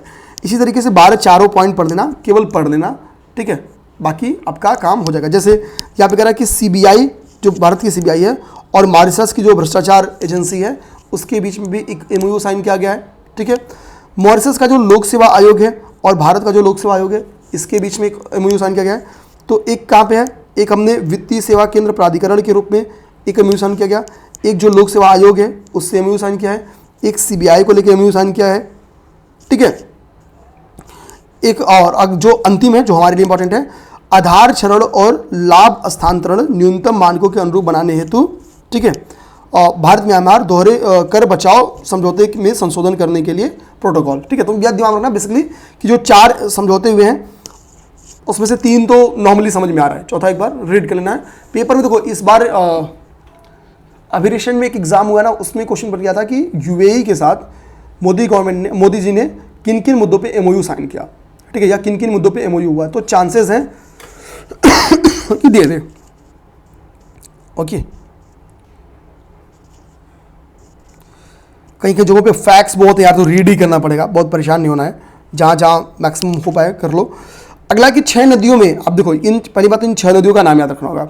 6 नदियों के बेसिन प्रबंधन के लिए, बेसिन मैनेजमेंट के लिए की दिशा में शैक्षणिक एवं अनुसंधान सहयोग हेतु एमओयू साइन किया गया है। ठीक है, जल शक्ति मंत्रालय और कुछ इंस्टीट्यूट्स के बीच में। अब वो 6 नदियाँ कौन सी हैं वो आप याद कर जाओ, सारी साउदर्न इंडिया की है, महानदी, गोदावरी, कृष्णा, कावेरी, नर्मदा और पेरियार, ये 6 नदियाँ हैं।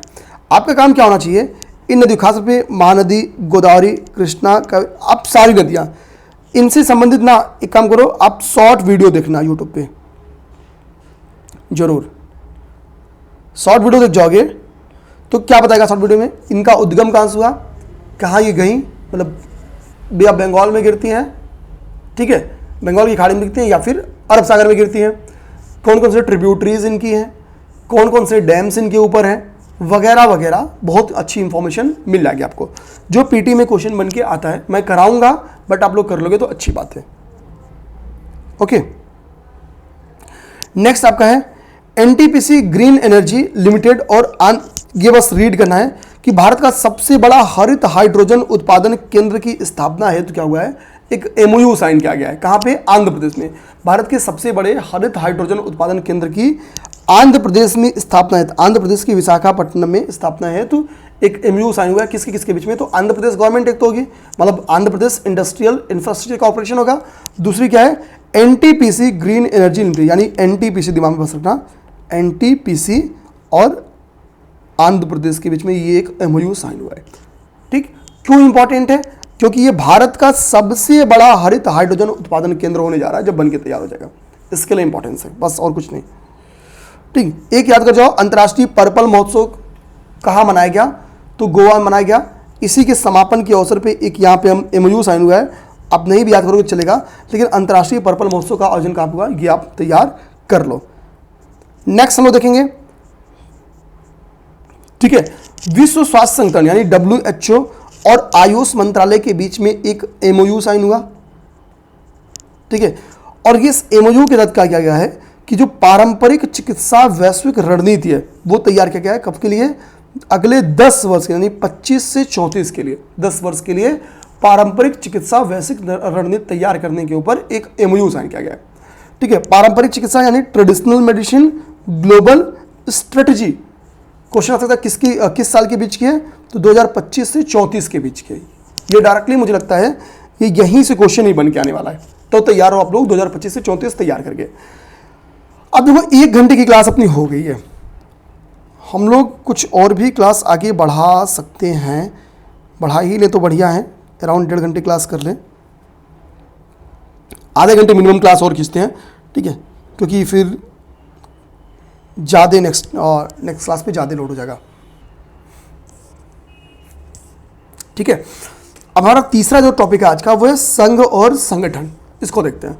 संघ और संगठन जो पहला टॉपिक है वो ये बताता है कि भारत की पहली कंपनी बन गई आपकी रिलायंस, जो रिलायंस है यानी रिलायंस इंडस्ट्रीज लिमिटेड जो है, ये पहली कंपनी बन गई है जो 10 लाख करोड़ रुपए की ईयरली रेवेन्यू को पार कर गई है। तो पहली ऐसी भारतीय कंपनी बनी है जिसने 2023-24 में अपनी ईयरली रेवेन्यू को 10 लाख करोड़ रुपए को पार कर गई, तो पहली ऐसी कंपनी बनी है। इसके बाद से नेक्स्ट जो आपके लिए इंपॉर्टेंट है वो आपका है दूरसंचार विभाग। दूरसंचार विभाग के 3 प्रशिक्षण संस्थानों का भी विलय कर दिया गया है। ठीक है, अब हम लोग जिन 3 प्रशिक्षण संस्थानों का विलय किया गया है किसमें, और इनको विलय करके राष्ट्रीय संचार अकादमी में, ठीक है, इसका विलय किया गया राष्ट्रीय संचार अकादमी, ठीक है, नेशनल कम्युनिकेशन एकेडमी में इनका विलय किया गया। अब वो 3 इंस्टीट्यूट कौन से हैं, तो देखो तीनों इंस्टीट्यूट के नाम में दूरसंचार विभाग है, तो टेलीकम्युनिकेशन नामक टर्म्स है। जैसे देखो यहाँ पे क्या है, national telecommunication institute for policy research and innovation training, इतना लंबा याद नहीं होगा तो दिमाग रखना कि एक इंस्टीट्यूट जो था उसके नाम में नेशनल टेलीकम्युनिकेशन इंस्टीट्यूट है। आगे हम लोग देखेंगे तो नेशनल इंस्टीट्यूट ऑफ कम्युनिकेशन दूसरे इंस्टीट्यूट के नाम में है। तीसरा क्या है आपका, तीसरा इंस्टीट्यूट का नाम तो थोड़ा सा रीड करना पड़ेगा, wireless monitoring training and development centre. In 3 institute को मिला के क्या किया गया है, मिला दिया गया आपको राष्ट्रीय संचार अकादमी में, नेशनल कम्युनिकेशन एकेडमी में इनका विलय किया गया है। तो क्वेश्चन आ सकता है कि हाल ही में नेशनल कम्युनिकेशन एकेडमी में किनका विलय किया गया है, तो इन तीनों इंस्टीट्यूट का विलय किया गया है। अब अगला क्या, देखो ये जो ऊपर आपको बड़ा सा इंस्टीट्यूट दिख रहा ना, ये जिसको मैं हाईलाइट कर रहा हूँ, इस बड़े से इंस्टीट्यूट का अगर छोटा वाला नाम देखा जाए तो national institute of Indian medical, ठीक है, रिसोर्सेज, यानी राष्ट्रीय भारतीय चिकित्सा संपदा संस्थान, पूरा फुल नाम है केंद्रीय आयुर्वेदिक विज्ञान अनुसंधान परिषद, राष्ट्रीय भारतीय चिकित्सा संपदा संस्थान। ये जो ऊपर संस्थान बड़ा सा है, इसको WHO द्वारा पारंपरिक चिकित्सा में, ध्यान देना है, पारंपरिक चिकित्सा में मौलिक और साहित्यिक अनुसंधान के लिए सहयोगी केंद्र, यानी आप देखना कोलैबोरेशन सेंटर के रूप में इसको नामित किया गया है, अपने सहयोगी केंद्र के रूप में नामित किया है। तो WHO ने क्वेश्चन बन कह सकता है कि किस भारतीय संस्थान को पारंपरिक चिकित्सा में मौलिक और साहित्यिक अनुसंधान अर्थात fundamental and literary research in traditional medicine में अपने CC अर्थात सहयोगी केंद्र के रूप में नामित किया। तो ऊपर वाला जो संस्थान है उसे। नेक्स्ट देखेंगे, अभी ध्यान देना है, RBI ने क्या किया था 2023 में 1 दिसंबर से CBDC लागू किया था। CBDC क्या थी, बेसिकली ये ई-रुपीज थी इनडायरेक्टली, अगर हम समझ जाएं तो सेंट्रल बैंक डिजिटल करेंसी आपकी 2023 में बड़ा ज़्यादा इंपॉर्टेंट थी। ओके, तो CBDC ये आपकी न्यूज़ में है, ये दिमाग में रखना क्यों न्यूज़ में है, तो इसके लिए इसका जो सफलतापूर्वक निष्पादन है, सक्सेसफुली जो एग्जीक्यूट करने वाला सबसे अच्छा बैंक बना है, उस बैंक का नाम है इंडसइंड बैंक। उस बैंक का नाम है इंडसइंड बैंक।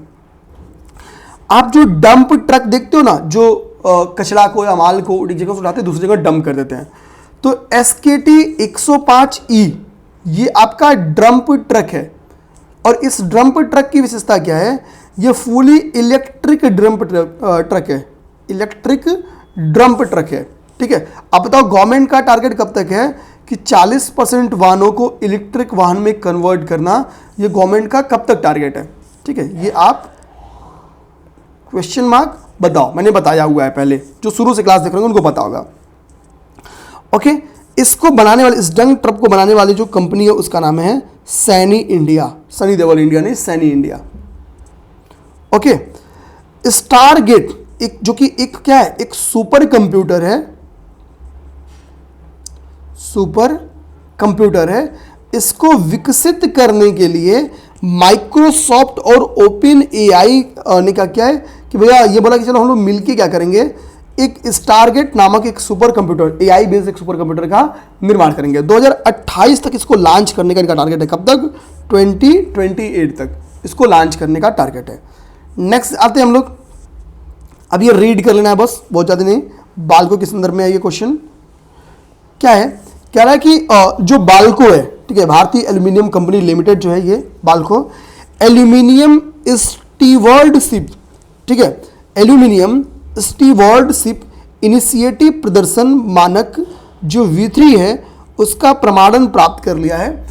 और अब ये प्रमाणन क्या होता है भाई, मुझे मतलब ये किस टाइप का प्रमाणन है अब इतना डिटेल मुझे नहीं पता, आपको भी बस रीड कर लेना है। एल्यूमिनियम स्टीवर्डशिप इनिशिएटिव प्रदर्शन मानक V3 प्रमाणन अभी कौन प्राप्त किया है, तो ऐसी पहली भारतीय कंपनी बन गई है बाल्को जिसने ये सर्टिफिकेट प्राप्त किया है, और कुछ नहीं। ठीक है,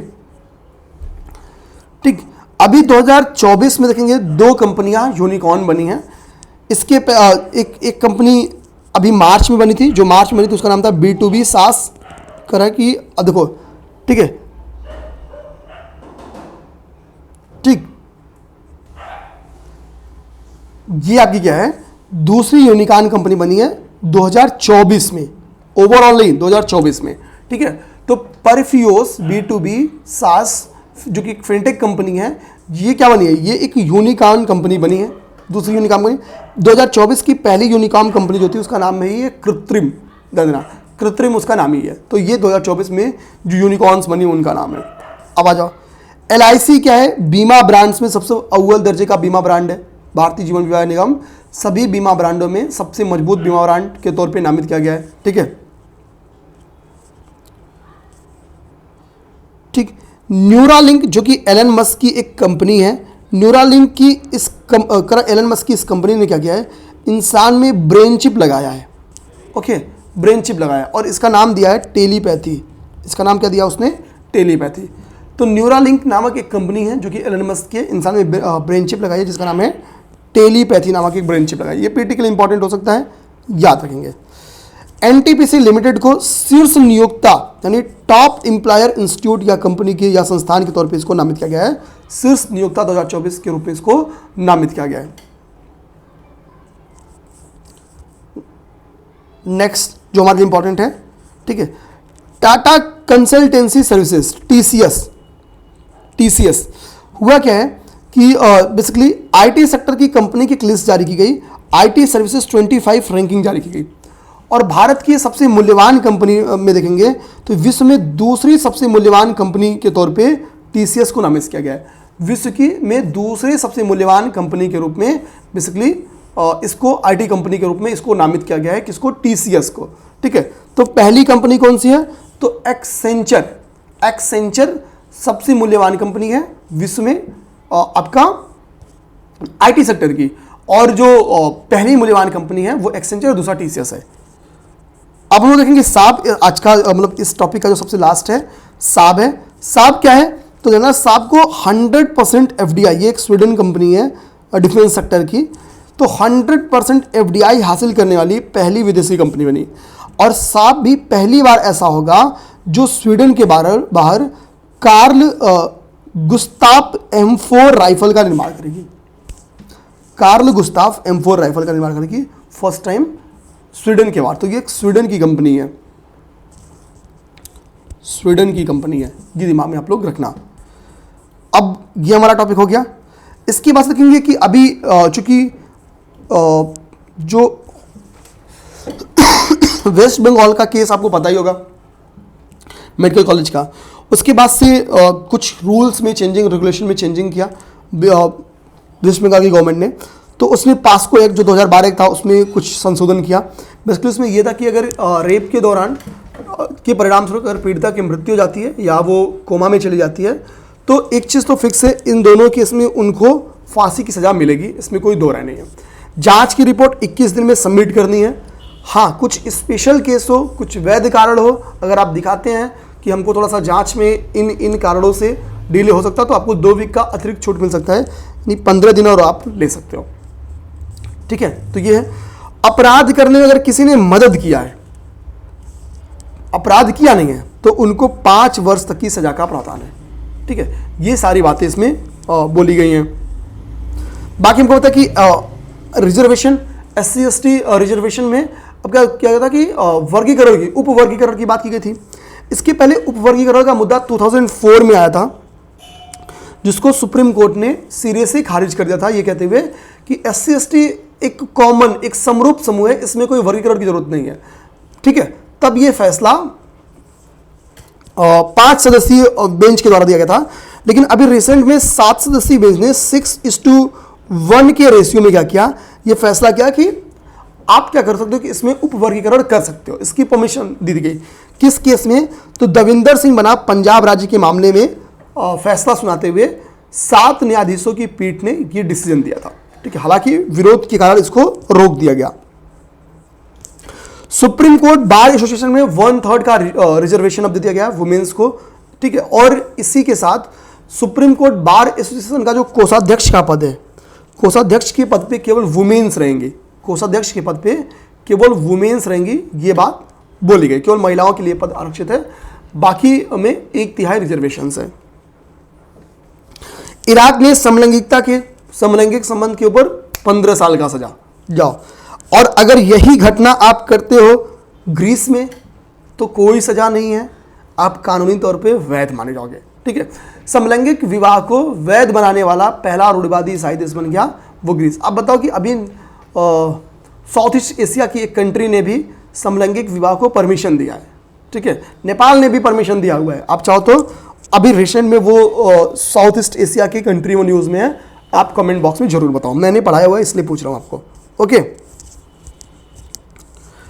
नेक्स्ट हमको पता है कि जो निर्वाचन आयोग की चयन प्रक्रिया के ऊपर सुप्रीम कोर्ट का डिसीजन था, उसके बाद से क्या हुआ, एक चयन समिति बनाई गई। इस पर डिसीजन लिया गया कि एक चयन समिति के सिफारिश के आधार पर ही क्या होगा, जो प्रेसिडेंट होंगे वो निर्वाचन आयोग की नियुक्ति करेंगे।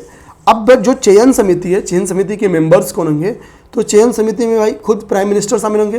प्राइम मिनिस्टर के अलावा क्या है, कैबिनेट मिनिस्टर, कोई एक कैबिनेट मिनिस्टर शामिल होगा, ठीक है, कैबिनेट मिनिस्टर शामिल होगा। इसके अलावा ठीक है, जो विपक्ष का नेता है या सबसे बड़े दल का नेता है, ठीक है, जैसे अभी क्या है आरजी यानी राहुल गांधी, ये 3 लोग मिलकर डिसाइड करेंगे कि भैया कौन बनेगा निर्वाचन आयोग। तो इनकी तो नहीं चलेगी ठीक है, सीधी सी बात है। अब आते हैं महत्वपूर्ण दिवस। तो विश्व पर्यटन दिवस आपकी मनाई जाती है 27 सितंबर को। टूरिज्म को बढ़ावा दिया जा रहा है आजकल, इसी के लिए 27 सितंबर का दिन आपके लिए इंपॉर्टेंट है। 27 सितंबर के इस दिन की जो थीम थी वो था पर्यटन और शांति, क्योंकि बिना शांति के पर्यटन चांस ही नहीं है। तो टूरिज्म एंड पीस, शांति है तो पर्यटन है। तिब्लिसी जो कि जॉर्जिया की कैपिटल है, ठीक है, तो जॉर्जिया क्या किया गया था, मेजबान देश के रूप में बुलाया गया था, मेजबान देश के रूप में बुलाया गया था। हम लोग नेक्स्ट देखेंगे अंतर्राष्ट्रीय लोकतंत्र दिवस। तो 15 सितंबर को, 15 सितंबर को हमने बनाया अंतर्राष्ट्रीय लोकतंत्र दिवस, ठीक है। इसकी थीम क्या थी, ensuring effective governance of AI at all levels. तो समझ जाओ डेमोक्रेसी के ऊपर जो अंतर्राष्ट्रीय दिवस है उसकी थीम में एआई है, आर्टिफिशियल इंटेलिजेंस वर्ड है, ensuring effective governance of AI, क्योंकि अब गवर्नेंस में आप एआई को बढ़ावा दे रहे हो तो एआई रेगुलेशन बड़ा जरूरी है, इसका इफेक्टिव होना बड़ा जरूरी है। राष्ट्रीय खेल दिवस, अब तक 3 जो हम लोग दिखे हैं उसमें सबसे इंपॉर्टेंट हमको था कि हॉकी के जादूगर कहे जाते थे मेजर ध्यानचंद जी, उनके जन्मदिवस के अवसर पर हम लोग मनाते हैं 29 अगस्त को। पहला राष्ट्रीय अंतरिक्ष दिवस 23 अगस्त क्यों मनाया जाता है, तो हम सबको पता है, हम लोग ने कुछ तो उपलब्धि हासिल की इस दिन पे। कमेंट बॉक्स में आप चाहो तो उपलब्धि क्या हासिल की गई है आप बता सकते हो। मोदी जी ने 23 अगस्त को इस नेशनल स्पेस डे के रूप में नामित किया है। अब हम लोग पहला नेशनल स्पेस डे मनाए हैं। इसकी फुल फॉर्म आपकी स्क्रीन पे दिख रही है, touching lives while touching the moon, India's space saga, ठीक है, ना कि रागा। अगला है हेपेटाइटिस। देखो अब बीमारियों से ऊपर 3 बीमारियों के ऊपर दिवस इंपॉर्टेंट है, हेपेटाइटिस दिवस, और कहाँ गया, ठीक है नीचे होगा कहीं, रेड क्रॉस दिवस आपका, और मलेरिया दिवस। ये 3 दिवस इंपॉर्टेंट आपका। तो पहले इन्हीं को देख लो। देखो मलेरिया दिवस आपकी कब मनाई जाती है, मलेरिया दिवस आपकी मनाई जाती है अप्रैल में। सबसे पहले मलेरिया में मनाते हैं 25 अप्रैल को मलेरिया दिवस मनाते हैं। इसके बाद हम लोग क्या मनाते हैं, ठीक है, विश्व रेड क्रॉस दिवस। तो रेड क्रॉस दिवस हम लोग मनाते हैं 8 मई को मनाते हैं विश्व रेड क्रॉस दिवस। और हम लोग मनाते हैं हेपेटाइटिस दिवस मनाते हैं हम लोग 28 जुलाई को, 28 जुलाई को हेपेटाइटिस दिवस के रूप में मनाते हैं। तो ये 3 आपको इंपॉर्टेंट याद कर दो। विश्व जनसंख्या दिवस, क्योंकि भाई जनसंख्या बढ़ती जा रही है, क्लाइमेट चेंज होता जा रहा है, दिक्कत बढ़ती जा रही है, तो हमारे लिए इंपॉर्टेंट है 11 जुलाई को। 11 जुलाई को हम लोग क्या मनाते हैं, विश्व जनसंख्या दिवस। To leave no one behind, count everyone, ठीक है, ठीक है भैया। तो ये इसकी थीम है। ये सब मैंने करंट अफेयर की अपनी जो स्पेशल क्लासेस थे उनमें पढ़ाया था, ठीक है। विश्व योग दिवस सबको पता भैया 21 जून को मनाया जाता है, ठीक। ये हमने स्टार्ट किया हुआ है, मतलब मैंने नहीं, हम भारत ने स्टार्ट किया है। थीम इस बात की क्या थी, स्वयं एवं समाज के लिए योग, yoga for self and society, ये विश्व योग दिवस की थीम थी। रक्तदाता दिवस, ये अब तक मैं जो पढ़ाया हूँ उसमें 3rd सबसे इंपॉर्टेंट है। 2nd सबसे ज़्यादा इंपॉर्टेंट मैं बोलूँ तो ये है 2nd सबसे ज़्यादा इंपॉर्टेंट विथ थीम।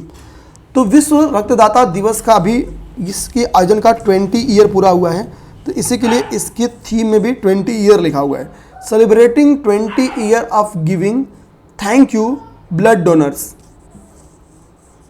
ठीक है। पहला अंतर्राष्ट्रीय खेल दिवस है, राष्ट्रीय खेल दिवस तुमने देख लिया। पहला अंतर्राष्ट्रीय खेल दिवस आपका, पहले फुटबॉल दिवस भी बताओ कब मनाया जा रहा है। अभी पहली बार फुटबॉल दिवस मनाने की घोषणा की गई है, अपडेट बता सकते हो। तो पहला अंतर्राष्ट्रीय खेल दिवस, खेल एक बेहतर दुनिया बनाता है, ठीक है, इस थीम के साथ स्टार्ट किया गया है 11 जून को। अब देखो विश्व पर्यावरण दिवस, शायद ही कोई हो जिसको नहीं पता हो, तो नहीं पता होगा पता कर लेना। 5 जून को मनाया जाता है।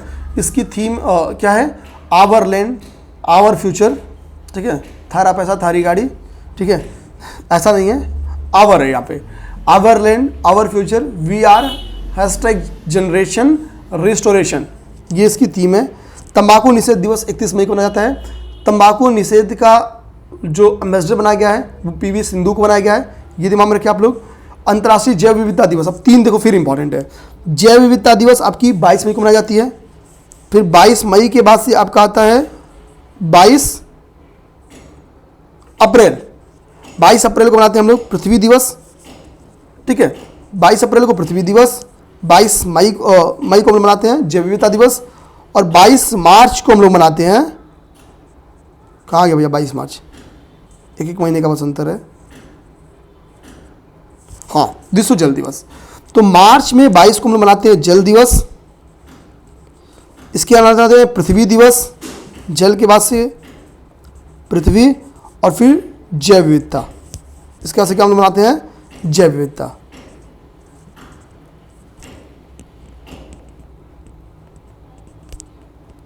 ये मार्च, ये अप्रैल, ये मई, ठीक है, मार्च अप्रैल मई में ये पेपर में क्वेश्चन डायरेक्टली इसी फॉर्म में पूछा हुआ है, ठीक है।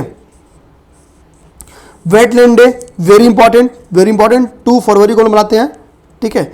इसी दिन हम लोग रामसर साइट्स की घोषणा भी करते हैं, ठीक है। आप बता सकते हो कि सर्वाधिक रामसर साइट्स किस कंट्री में है, भारत में कुल कितने रामसर साइट्स हैं, यूपी में कुल कितने रामसर साइट्स हैं, ठीक है, वगैरह वगैरह। थीम क्या है, आर्द्र भूमियां एवं मानव कल्याण, वेटलैंड्स एंड ह्यूमन वेलबींग, ठीक है, ये इसकी थीम है। नेक्स्ट एड्स दिवस, ठीक है भैया, तो जागरूकता सृजन कार्यक्रम के तहत ये मनाया जाता है 1 दिसंबर को, ठीक। लेट कम्युनिटीज लीड, ये इसकी थीम है, विश्व एड्स दिवस की ये थीम है, तो इसको एक बार रीड कर लेना और कोई बात नहीं है। बाकी ये जो स्क्रीन पे आपको मैं लिखा हूं ये PYQ में पूछे गए थीम से, मतलब जिन पे क्वेश्चन बनाए। तो 30 जनवरी को ये PYQ में आए हुए क्वेश्चन है। 30 जनवरी को कुष्ठ निवारण दिवस या शहीद दिवस मनाते हैं। 24 मार्च को तपेदिक दिवस या TB दिवस मनाते हैं। 16 सितंबर को वर्ल्ड ओजोन डे मनाते हैं या इंटरनेशनल ओजोन डे मनाते हैं। 16 अक्टूबर को विश्व खाद्य दिवस के तौर पे मनाते हैं। 4 अक्टूबर को विश्व पशु दिवस मनाते हैं। 18 नवंबर को विश्व अल्पसंख्यक दिवस मनाते हैं। 1 दिसंबर को वर्ल्ड एड्स डे मनाते हैं, अभी पढ़ा। 25 जून को अभी हमने संविधान हत्या दिवस मनाना स्टार्ट किया है। 15 नवंबर को पिछले साल हमने जनजातीय गौरव दिवस मनाने की घोषणा की है। अब देखो ये सब नए डेट्स हैं, ये अभी इधर 1 से 2 साल में स्टार्ट किए गए हैं, ओके। 25 जून को 31 अक्टूबर राष्ट्रीय एकता दिवस। 26 नवंबर को हम लोग वीर बाल दिवस, विभिषिका दिवस, ठीक है, पार्टीशन हॉरर रिमेम्बरेंस डे 14 अगस्त को मना रहे हैं हम लोग, ठीक है, 14 अगस्त। ये सब करंट अफेयर में जो नए नए दिवस अभी घोषित किए गए हैं। हैदराबाद लिबरेशन डे अभी हम लोग 17 सितंबर को मनाना स्टार्ट किए हैं। वर्ल्ड फिशरीज डे 21 नवंबर, डॉल्फिन डे 5 अक्टूबर। ये सब नए हैं, जितने स्टार पॉइंट्स हैं ये सब अभी नए नए बन के आए हैं, ओके। इनको दिमाग में रखना, ये सब करंट अफेयर में नए नए दिवस हैं। पुस्तकों में देखो बुक्स के ऊपर एक मैंने वीडियो बनाई थी, मैं वो वीडियो आपको दिखा देता हूं, एक बार वो वीडियो आप लोग जरूर देखना, कि बहुत शॉर्ट तरीके में याद कराया हूं।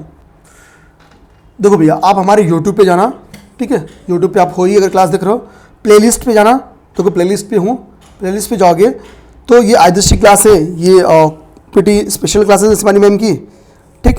आप जब थोड़ा स्लाइड करते होगे तो 14 करंट अफेयर की आप वीडियोस पड़ी हुई हैं, ठीक। और ये मतलब one of the best video classes रही हैं आइदर्शी के, पहले मैंने इसको कराया था। इसमें देखोगे एक क्लास मैंने प्रमुख पुस्तक एवं लेखक के ऊपर, ये आपको दिख रहा होगा, सभी महत्वपूर्ण पुस्तक, 12 मिनट की क्लास है। एटलीस्ट मेरा 12 मिनट का समय बचेगा, तो 20,000 के करीब में क्लास लोग देखे हैं, ठीक। इसको देख लेना आप लोग 12 मिनट, तो आपका 12 मिनट का टाइम भी बचेगा और अच्छो भी लगेगा, ओके। तो ये काम आप लोग कर लोगे, कसम है आपको। बाकी इसके साथ साथ मैं एक चीज़ बताऊं, आप देखोगे यहाँ पे थोड़ा प्लेलिस्ट में जाओगे तो यहाँ देखना, आपको दिखा दूं मैं, हिस्ट्री की 33 क्लासेज हैं, पूरी PYQ बेस्ड है। पॉलिटी की 25 क्लास है, पूरी PYQ बेस्ड है, ओके, इसके बाद से आप देखो कि लगभग सभी सब्जेक्ट की हमने क्या किया, करेंट अफेयर यहाँ पे पहले हमने ली हुई थी, साइंस की यहाँ पे क्लास है, इन्वायरमेंट इकोलॉजी की क्लास हो गई है, ठीक है, ज्योग्राफी की क्लासेस हो गई हैं। तो सारी क्लासेस के यहाँ पे प्लेलिस्ट ऑलरेडी बने पड़े हैं, आप एक बार उन क्लासेस को, जो क्लास आपकी कमजोर हो, जो विषय, एक बार जरूर देख लें। ओके, हम लोग आते हैं अपनी टॉपिक को स्टार्ट करते हैं।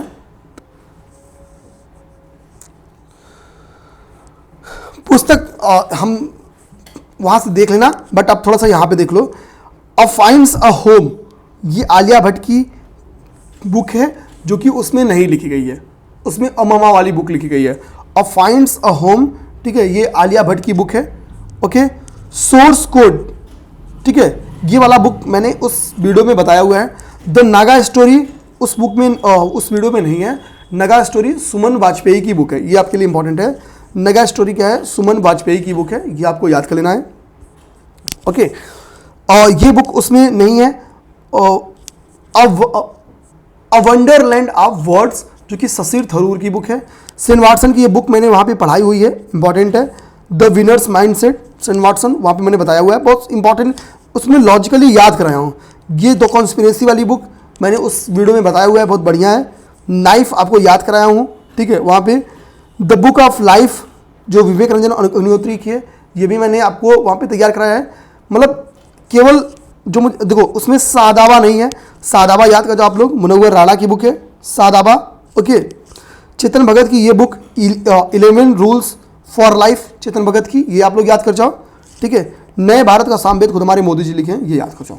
ये इतनी बुक्स मैंने उसमें नहीं कराया, आपको याद है ना, 4-5 बुक है, सैदाबा, 11 रूल्स फॉर लाइफ, नए भारत का Samaveda, okay, a finds a home, ये बस यही 4 बुक, बाकी मैंने वहाँ पे कराया है। जितना कराया उससे अभी इतनी बुक्स आप देखो, 100 बुक होगी कम से कम, आपको याद भी नहीं हो पाएगा। याद नहीं हो पाएगा तो क्यों परेशान होगी, मत याद करो, ठीक है, निश्चिंत रहो। अब हम लोग चलते हैं हमारा क्लास की आज की लास्ट टॉपिक, 2 पेज है बस, 2-4 पेज खत्म हो जाएगा क्लास, ठीक है। तो इसको छोड़ते नहीं है, ये क्लास भी करा के ख़त्म कर देता हूँ। ओके।